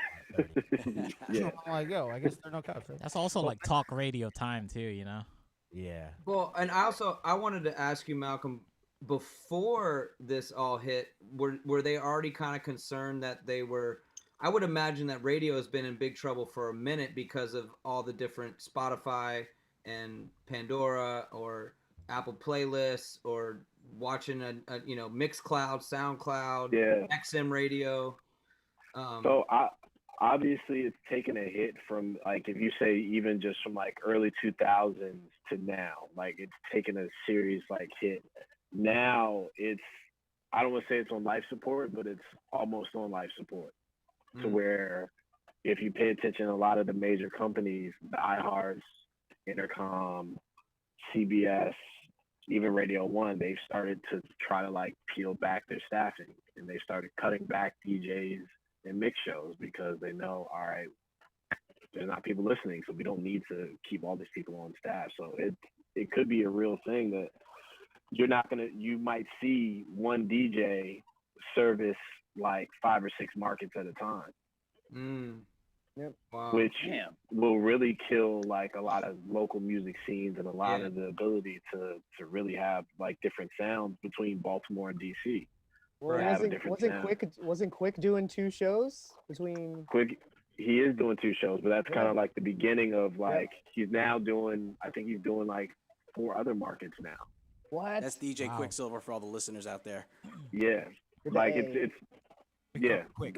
Yeah, I know there's 2 Quicksilver. But yeah, like this is the kind of beginning of what we're going to start to see is like radio is going to be probably more regionalized and more syndicated shows, then you'll be able to get like this is what it sounds like or feels like in my area. So. Yeah, that's and in a lot of ways, radio has been trying to push that for a good decade anyway, with all the syndications and I mean, there's always been the payola in the radio stations and the nationally syndicated, like, let's get this record through our entire avenue of all of our radio stations, like we're gonna push this. So they've kind of been enjoying that ability for a long time anyway. But I would be curious to see if they, the thing about radio, which is so important that people don't realize, and a lot of times I've even seen some people comment on our chat that like radio is not what it used to be. But the reason radio is so important is because it reaches people that are low income, and it's free radio and public service. Public service, yes, and that's why even if you're hating on radio right now, think radio is whack. Radio is a very important thing, especially to youth that don't have Spotify channels or parents that can give them Apple phones with all the trimmings. It's a lot of the ways that a lot of youth in our city especially can be exposed. That being said, I really wish they would give someone like you more freedom to play more of what you want the youth to be hearing and allow. So what I'm hoping is that somehow through all this, they'll realize that maybe, playing the same rotation of songs isn't the way to go, and making it a little bit more diverse, getting the right kind of people on the radio that have a little bit more ability to reach an audience through various platforms, social networking, and maybe even where radio becomes more of a live streaming thing in itself, of where they're going to have to make their way into that platform and pick DJs that have dope setups or have the ability to do something cool. We've been talking about this, what we've been wanting to talk about is the live streaming and some of the legal issues. It's such a gray area right now because you have this immense desire for people we didn't even get to talk about Rizzo and Primo yet, about what that meant. Got 20 minutes left. Things for the children. Oh, the gift. If you're, I feel like if you were a hip hop dude at all, or even appreciated hip hop music, watching what that was for us it's time capsule. It is a time capsule of the era of what we're going to remember about. Like for me, as a society, some of the things that are going into the time capsule are DJ live stream, especially with D Nice, and that battle. That battle was like an escape from all this crap for just a short amount of time, but it was absolutely incredible. I'd love to hear how it moved some of you guys. That was the one that I watched. I love the in its dialogue entirety. in So between good. after the beats, like the dialogue of kind of like where they were at in life, and the stories that came from each beat after. That was my favorite part, you know, because that shit was just, you could tell off, you know, just off the cuff. So I have a list of all the songs Here we go. that got Here we played. Nerd. So I want to hear, you know, all that Funny. same. Y'all don't have to explain, but just say, you know, who won that round. But first round, we got Liquid Swords versus Jay-Z A Million. I say Liquid Swords. I gotta go Riz on that one. Liquid Swords. I'm going to. Yeah, I gotta go. See, I gotta go don't know. Liquid Swords on that one. See, I'm I'm gonna put my disclaimer out there real quickly. I do a party with my crew that's called Wu-Tang Wednesdays. We're 5 years in, so I'm wildly biased. I'm just throwing that out there. I'm biased towards Primo. Like he's my favorite producer. So, I mean, I'd personally rather listen to A1,000,001 Questions versus Liquid Swords. But that's my personal opinion. That's respectable. It's cool. But again, I mean, dude, let's just be honest. Every beat, like everything that they're out there, it was just classic catalog stuff that, you know. And again, that's why it was so fun, because you could pick it apart all day. Yeah. But if you didn't, I'm almost positive everybody enjoyed it, no matter what. Oh, 100. All the- Yo, all- 100%. Yeah, all the motherfuckers are talking shit like, yo, it was a real battle block. Did you watch the whole thing? Yeah. And I'm like, well, there you go. Like, you stayed on. You know what I'm saying? Like, you were in it. You couldn't stop watching. I'm gonna go down the list. I'm not gonna highlight the ones that are obvious, but I'm gonna highlight the ones that probably was a tie on everybody's book. Let's do it. Wu-Tang, Shame on the N-Word versus Das Effect's Real Hip Hop. Ooh. I gotta go with Das Effects on that. Das so Effects, Primo on yeah. that. I'd probably go with Primo. Das See, Effects. Here's the one thing I wish they would have done in the battle. I wish it would have only been the instrumentals, because so much of what we feel makes it the song is the lyrics too, and like Yeah. the encompassing of the song. And if you were to just strip it away to the beats, that would have been, to me, the perfect way to do this battle, because there's some times where, like, you know, you're going to hear some lyrics from some of the things that Primo is producing and be like, yeah, that's okay. The best part about some of these records are the beat. But then with RZA, because they were a group, they were making songs together. It wasn't a beat that was made with a guy that was like, all right, this is a dope beat. I'm going to take this beat and I'm going to write a song to it. They were a crew that were making music with a theme, with a cinematic. RZA is a cinematic orchestra genius. Change the entire direction of what hip hop could sound But like. you know what though, from the other's perspective, I feel like Primo's beats made even the crappy rappers sound good. 100%. Yeah. 100. No, that's exactly my point. Is like, I love a lot of the MCs that he's always worked with, and I'm not going to call anybody out, but when you would see their albums with him as the producer, and then they left him and made another album without him as the producer, and it was like, you crash into the ocean. But what I'm saying is, like, it's so much of those, you're like singing along with Method Man or whatever, and you don't necessarily have that sing along appeal to a lot of the Primo beats, which I think really skews the battle. Yeah. When it first got announced, I was thinking of point. it in the terms of the beats specifically, and that made it a lot easier for me to decide which one would win. But when you're looking at the overall, every song and the impact of the song, it changes things a lot. I've had this conversation with 3 other groups of DJs. But let's keep this going. All right, we got Raekwon Ice Cream versus Biggie's Unbelievable. Ice Cream Man is coming. So close for me, but I gotta go with Primo on that one. Honey's throat smelling like impulse. So this Oh, goes, juggle that so many times. Wow. but this goes to Chris's point, because we love the song so much that it's kind of like, obviously unbelievable, amazing beat, but Cream was just like a hit. It was a massive hit, so it's kind of hard to just take that out of it. You know what I'm saying? If you just did beat the beat, It's a might crossover actually hit. It look was at it definitely a different. crossover hit. Ice cream for me. Faux shit. What else you got? What else you got, Gio? ODB Sunday Brooklyn nuts. Zoo Brooklyn Zoo. and Jerry the Damager Come Clean.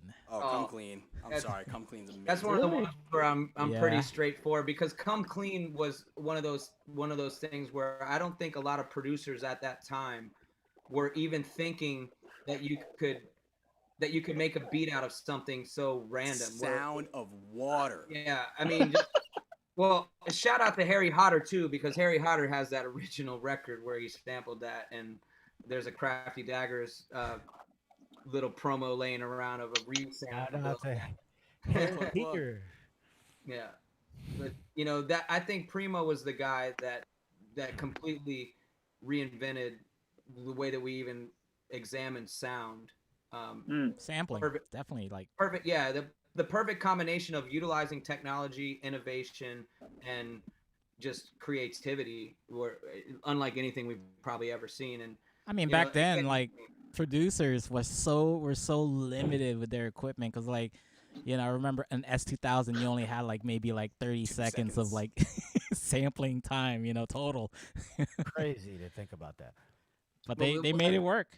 what you got left on that? We list? got ODB Shimmy Shimmy Ya versus Biggie Kick in the Door. Oh, that's Biggie. Hard. Big not even Biggie. fair. Yeah, That's hard. that's primo beat. What else? Here's What else? here's a good one that could be, you know, Raekwon's Incarcerated Scarfaces versus Royce the 5'9" Boom. Oh, Incarcerated Scar. That's a hard one. I gotta That's go for the that's purple a tape, tie man. for me, Ray. But I love Boom. I gotta go for the purple That's a tape. tie for me.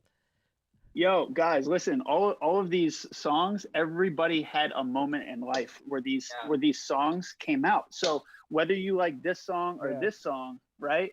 It was like, okay, when the purple tape came out, I remember driving around in my Ford Escort with Dayton's on it, and I was just like, Cool. You were you couldn't tell me shit. Like, yeah, straight up. you know what I mean? Like, you know, like when Yeah, dude. the Infamous came out and like Purple Tape and like all these albums, like once you hear one of those songs, it's like you just go back to a place in time. And if that was your joint, then that was your joint. Like, it's tough. All of these are tough.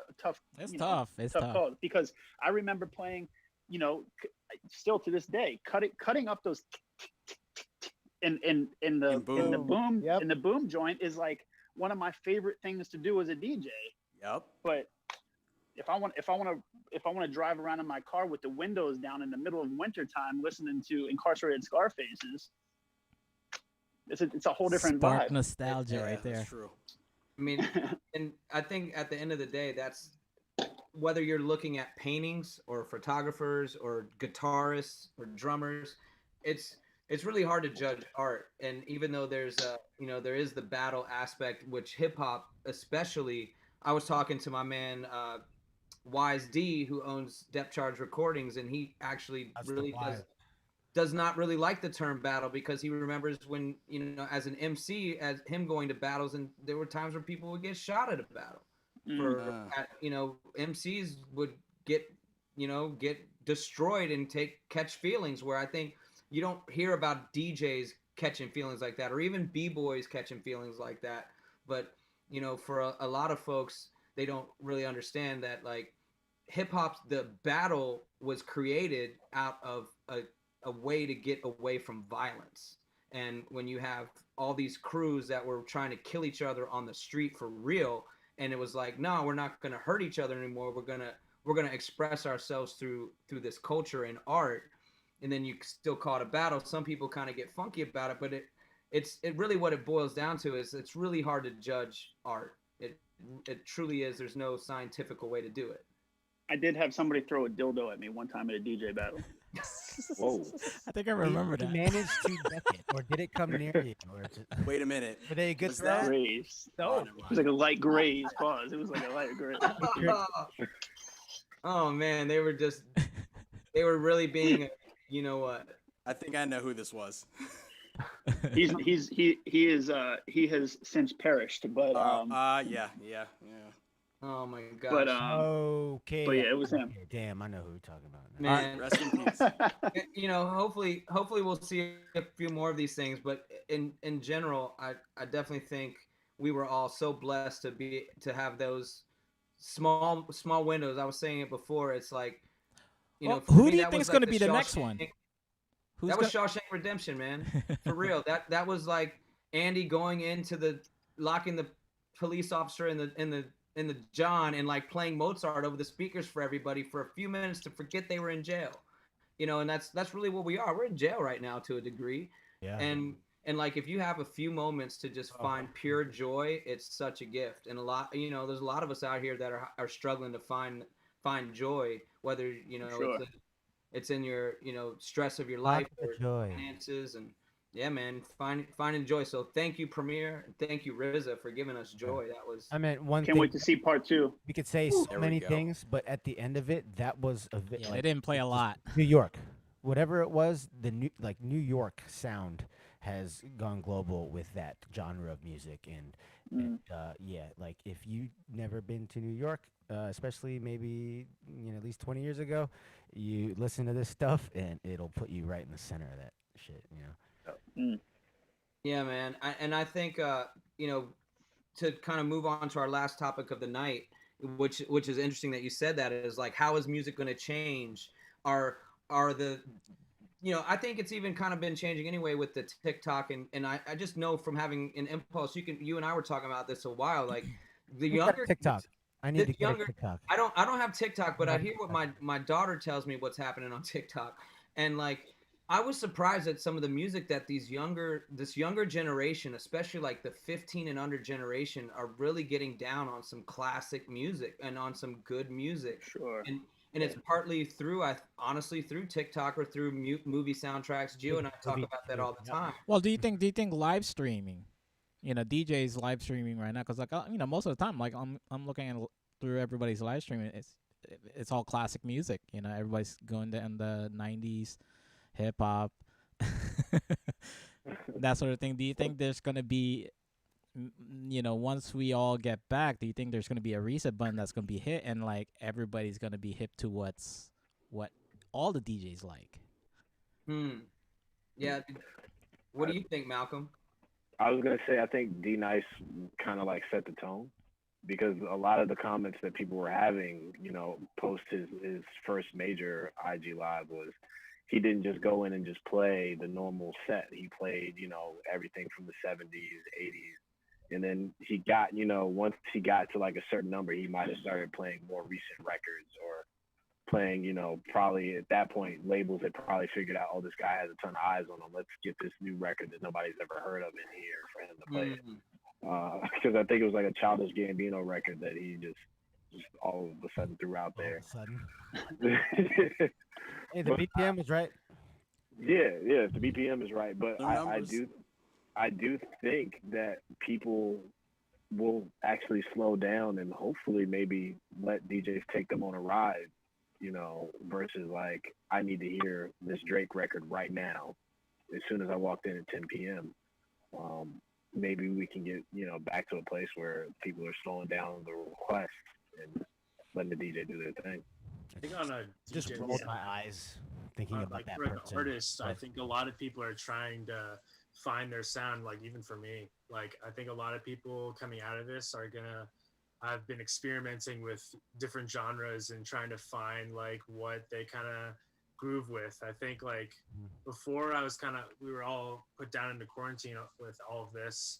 I definitely felt like there was a sense of, at least in the house stuff, of having to keep up week by week of the new releases. And now that that's slowed down a little bit more, I think people are going back to like the more old school stuff. And I feel like there's going to be more of like a blend of the old school kind of house vibes and like what's coming out now. And I feel like that's going to influence the production and stuff for artists that are, you know, moving forward. Kind of touching on like the sample stuff. I feel like sampling right now or like having like a, you know, like a music sample or a movie sample, for example, in a live stream could like bring back a memory for people. So I feel like that's like a big like emotional hitting point for live streams. If people are like playing tracks and just like throwing something in real quick, even for like production, I feel like that people are going to use different sounds now that will resonate with a lot of people. And I feel like that's what's making some tracks on TikTok super famous, because like people can relate to like a 5-second random sound, and people are gonna like make a dance move out of it, right? So like, that's kind of what's like popular right now. Well, and I'm glad that you were talking about like the dance scene, and because I wanted you and EPX to kind of touch on where do you see, aside from that and the sound, where do you see that industry going? Being that both of you, I know, I pick up, I see EPX all the time. It always makes me so happy when I'm like, dang, this dude is like on stage right now with like some of the biggest artists in dance music, and they're sitting here blowing him up like, dude, this guy's killing it, and it's like, it's such a testament. What do you guys think of where is that scene going? Especially the dance scene, the echo stages, the Vegas super clubs, and emphasis on the super clubs too. It's hard to say. I think I just saw something on CNN where they're not allowing live concerts until 2021. So LA and New York. That's because Vegas is saying they're ready to go now. even sports, LA and New York, down. even sports, they're not allowing till next year. I don't know. I honestly don't know. And I'm sure when we get out of this, people are gonna want to come together and hang out, party, go see shows. So hopefully business is back to normal. But I know for me personally, the live streams, I think a lot of people know me as more of a electronic house DJ, but I actually started out open format. I still do a lot of open format gigs, and I do a lot of private events as well. And live streaming has allowed me to kind of showcase not only, my dance library, but all the other genres that I'm able to play. And it's funny enough, like potential wedding clients that I have asked to see me play other genres because they really only know me for doing dance music. And so it's a great way to showcase what you can do. Definitely. Also, have you guys been getting an influx of requests from your friends to do like private virtual dance parties? Yes. My Yes. inbox is crazy. yeah. With that right Absolutely. now. Yeah.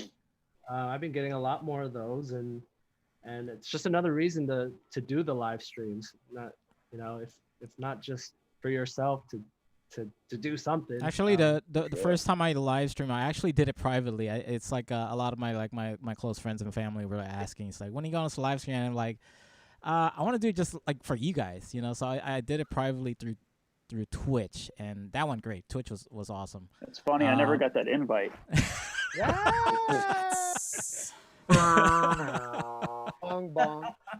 Wow. But anyways, real quick plug. You can watch me. You can watch me on my live stream this Saturday. So. Love you, Gio. Yeah, somebody's got a birthday coming up. Yeah, Gio. Hell yeah. Gio, tell us what's happening. You're turning 25. You can get your Again. 25 again, yes. This Saturday from 8 p.m. till 11 Eastern Standard Time, I'm going to be live streaming for the first time in public since the Ustream days, like maybe 9 or 10 years ago.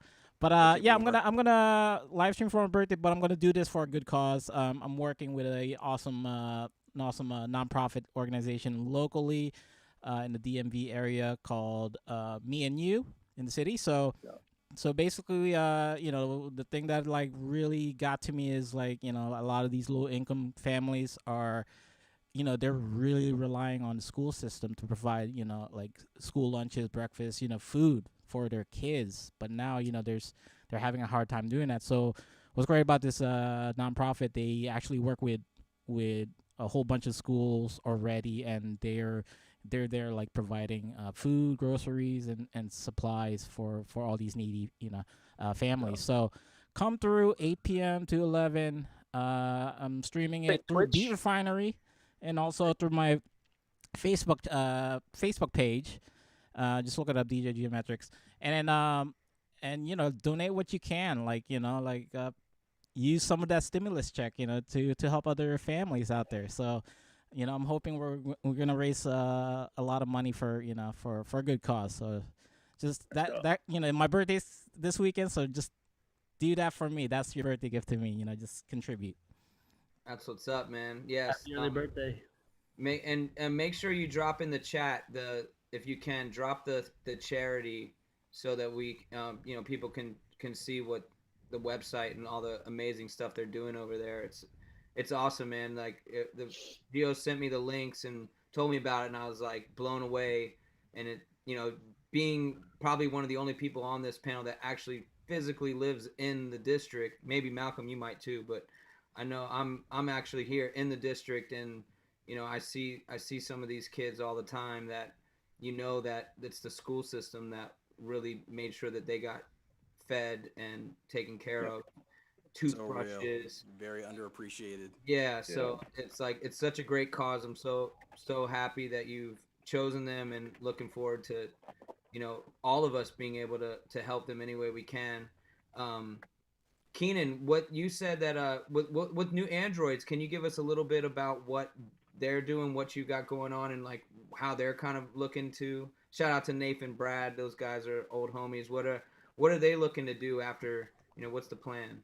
So for now, I mean, at least for the foreseeable future, we really kind of, what I was talking about earlier was doing more of the wellness blend with the live stream stuff. Just because I think there are already so many great DJ specific live streams that people are really, you can find pretty much whatever you want music wise, I think, at least in like the house, the EDM market right now. I would say, like, personally, I think it is a little bit like oversaturated with how many people are playing a lot of the same kind of stuff. People are trying to switch it up and all of that, but I think with the wellness stuff and the yoga and trying to bring in, I think like the Zoom stuff for like even like this live stream is like a great idea, just to have more people involved. I think like the live stream stuff, the point of the live stream stuff, in my opinion, should be to bring people together and to have as much engagement as possible during this time. So that's our main focus, at least on the new Android stuff. Gonna keep, doing the mixes and stuff. And I think once we get out, hopefully we're gonna have enough time to do more of the rooftop parties and hopefully like finish, the season strong. But we're still trying to have that kind of vibe, because that was really what I would say the main draw, at least as of late, or with last year, of what New Androids has created, is this environment for maybe people that don't go to the 3 a.m. dark clubs at night, that want to go out and like hang out with their friends during like sundown easy, like 6 p.m. time, maybe, and it was really welcoming for a lot of new people that may not be as well versed in the industry. So we're trying to keep that going, and just trying to see what we can make out of, the live stream stuff.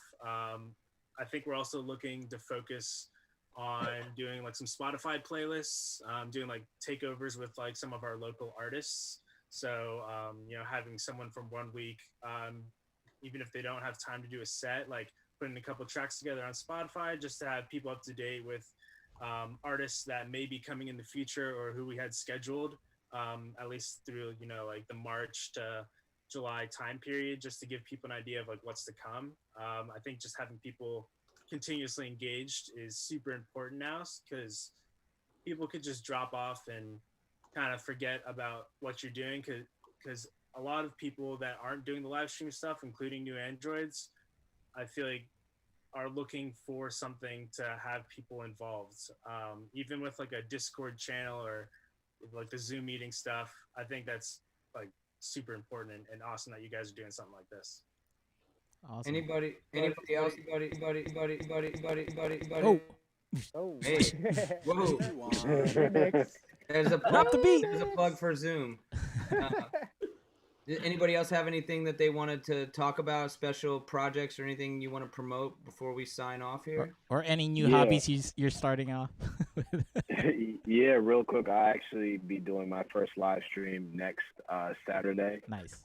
It'll be to support the workers and staff of Wild Days, as well as all the other bars and restaurants that are in Eden Hotel. So I'll be putting out the information on that. You can donate before that, after that. You don't have to tune in if you're not available, if you're live streaming yourself, but definitely come on and tune in And then also Joy Club's 5th year anniversary is in May. So we're actually planning to do some type of huge live stream. We have like a studio space that we're going to be doing a trial run of how to make this look right, and probably do it with like a professional camera crew and try to make it as close to television as possible on the live stream. Oh, Nope.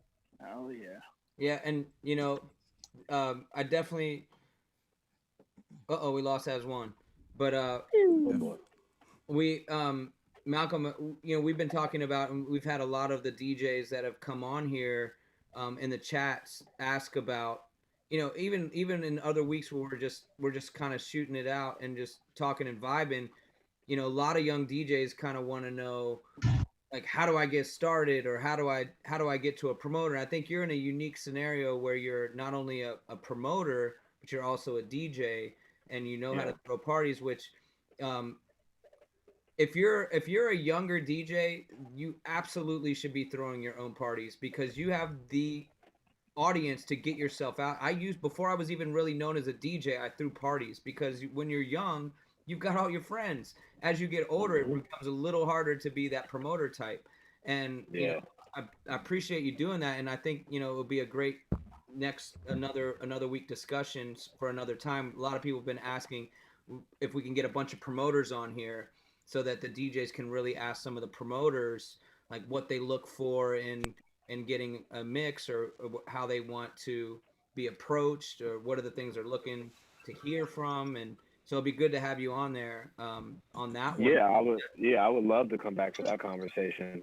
I would absolutely love to come back. Trying to get Nath on there too, Keenan. I asked him, and he was like, "Oh, I'm shy of the camera." I'm like, this is the time for all of us to kind of shed some of our scared things that we're scared about, and be more open. Wait, did you just say Nath was shy? To be on camera like this. He's not shy. Oh, have you seen him on social media lately? It's too much. He just needs to project that onto a camera, and he'll be fine. There we go. Any of you guys, Impulse, tell us what you got going on. Disco party. Looking at it. I mean, no, just, you know, just the streaming, like you guys said, the private parties. Like, I've gotten a ton of requests to do those. I think I have one on Saturday, a birthday party on Saturday. It's just that's why you moved your date. That's why you moved your time.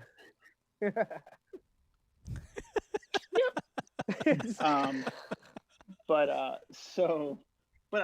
wanted to like switch it up a little bit, because there's a lot of people that, you know, and also I have a couple drinks while I'm DJing, so like going back to back, it just feels like, why am I doing this to myself? Like, if I do this in real life all the time, I play Friday and Saturday night back to back, I don't have to do it now. Like, might as well like spread it out a little bit.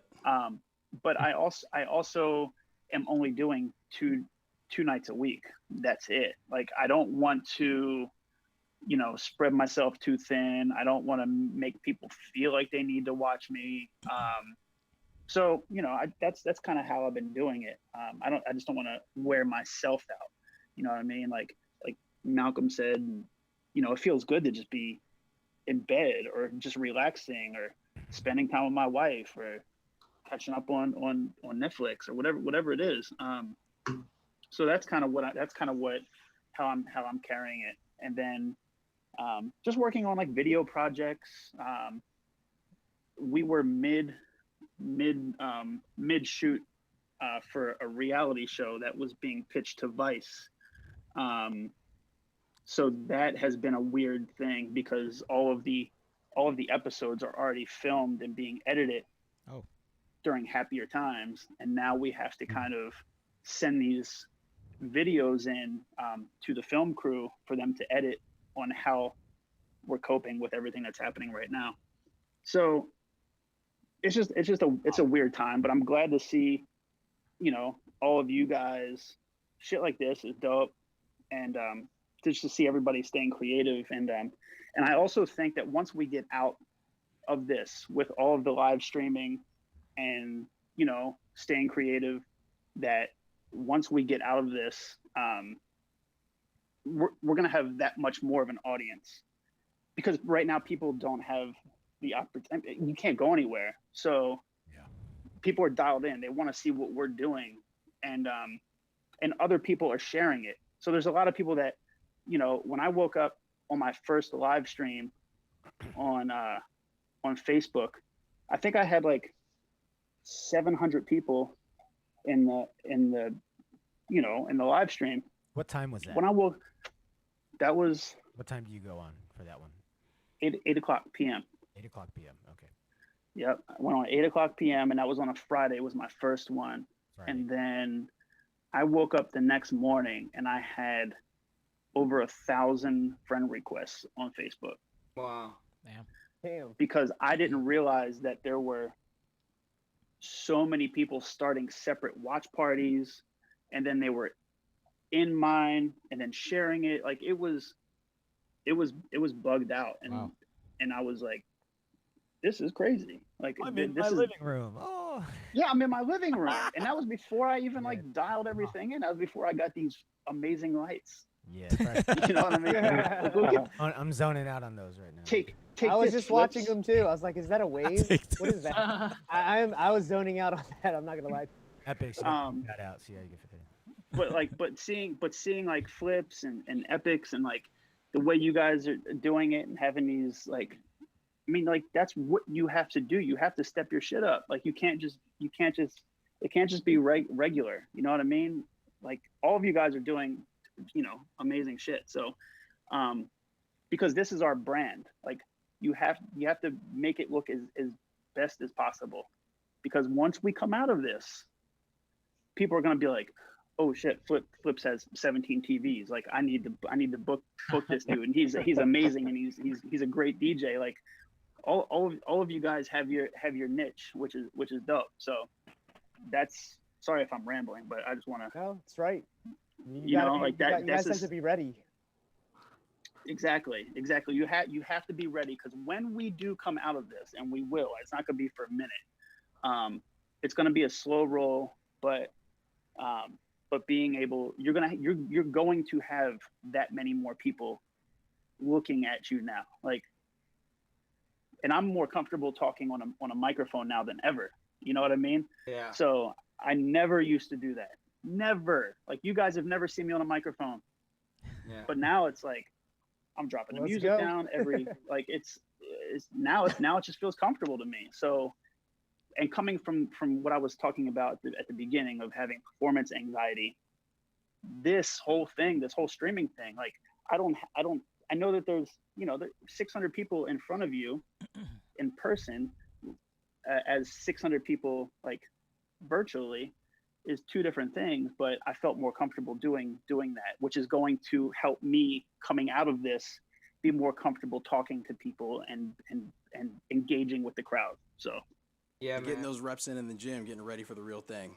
you already know, baby. All right, Gio, why don't you take us home, man? We gotta All wrap right, up. yeah. We went a little bit over our time. That was definitely fun. Once again, round of applause to our guests this week: Keenan, Epics, Phlipz, Malcolm Xavier, and Impulse. Yes, thank you guys for joining us. Definitely. But for everybody, that's the first episode for this live podcast. But One in the books. pretty much that's it for the 9 at 9. Make sure to come back and tune in with us every Thursday night, 9 p.m. Eastern Standard Time. If you didn't know, that's why we call it the 9 at 9. We're always going to have 9 people on this panel. So this episode is going to be saved on our Facebook and YouTube pages at Beat Refinery. So if you missed it, you have no excuse not to check it out. We're also now offering virtual online DJ lessons. So if you want to learn how to mix, scratch, and make music, visit beatrefinery.com. Everybody watching at home, please don't forget to click the like button and click that share button if you like what you saw tonight. We'll catch you all next week. Signing out. Everybody, peace out. Peace. Guys. To the chat, to the Love you. viewers, to Later. the listeners, ones in the chat. See y'all next week. Peace. Peace, guys. Thanks for joining us.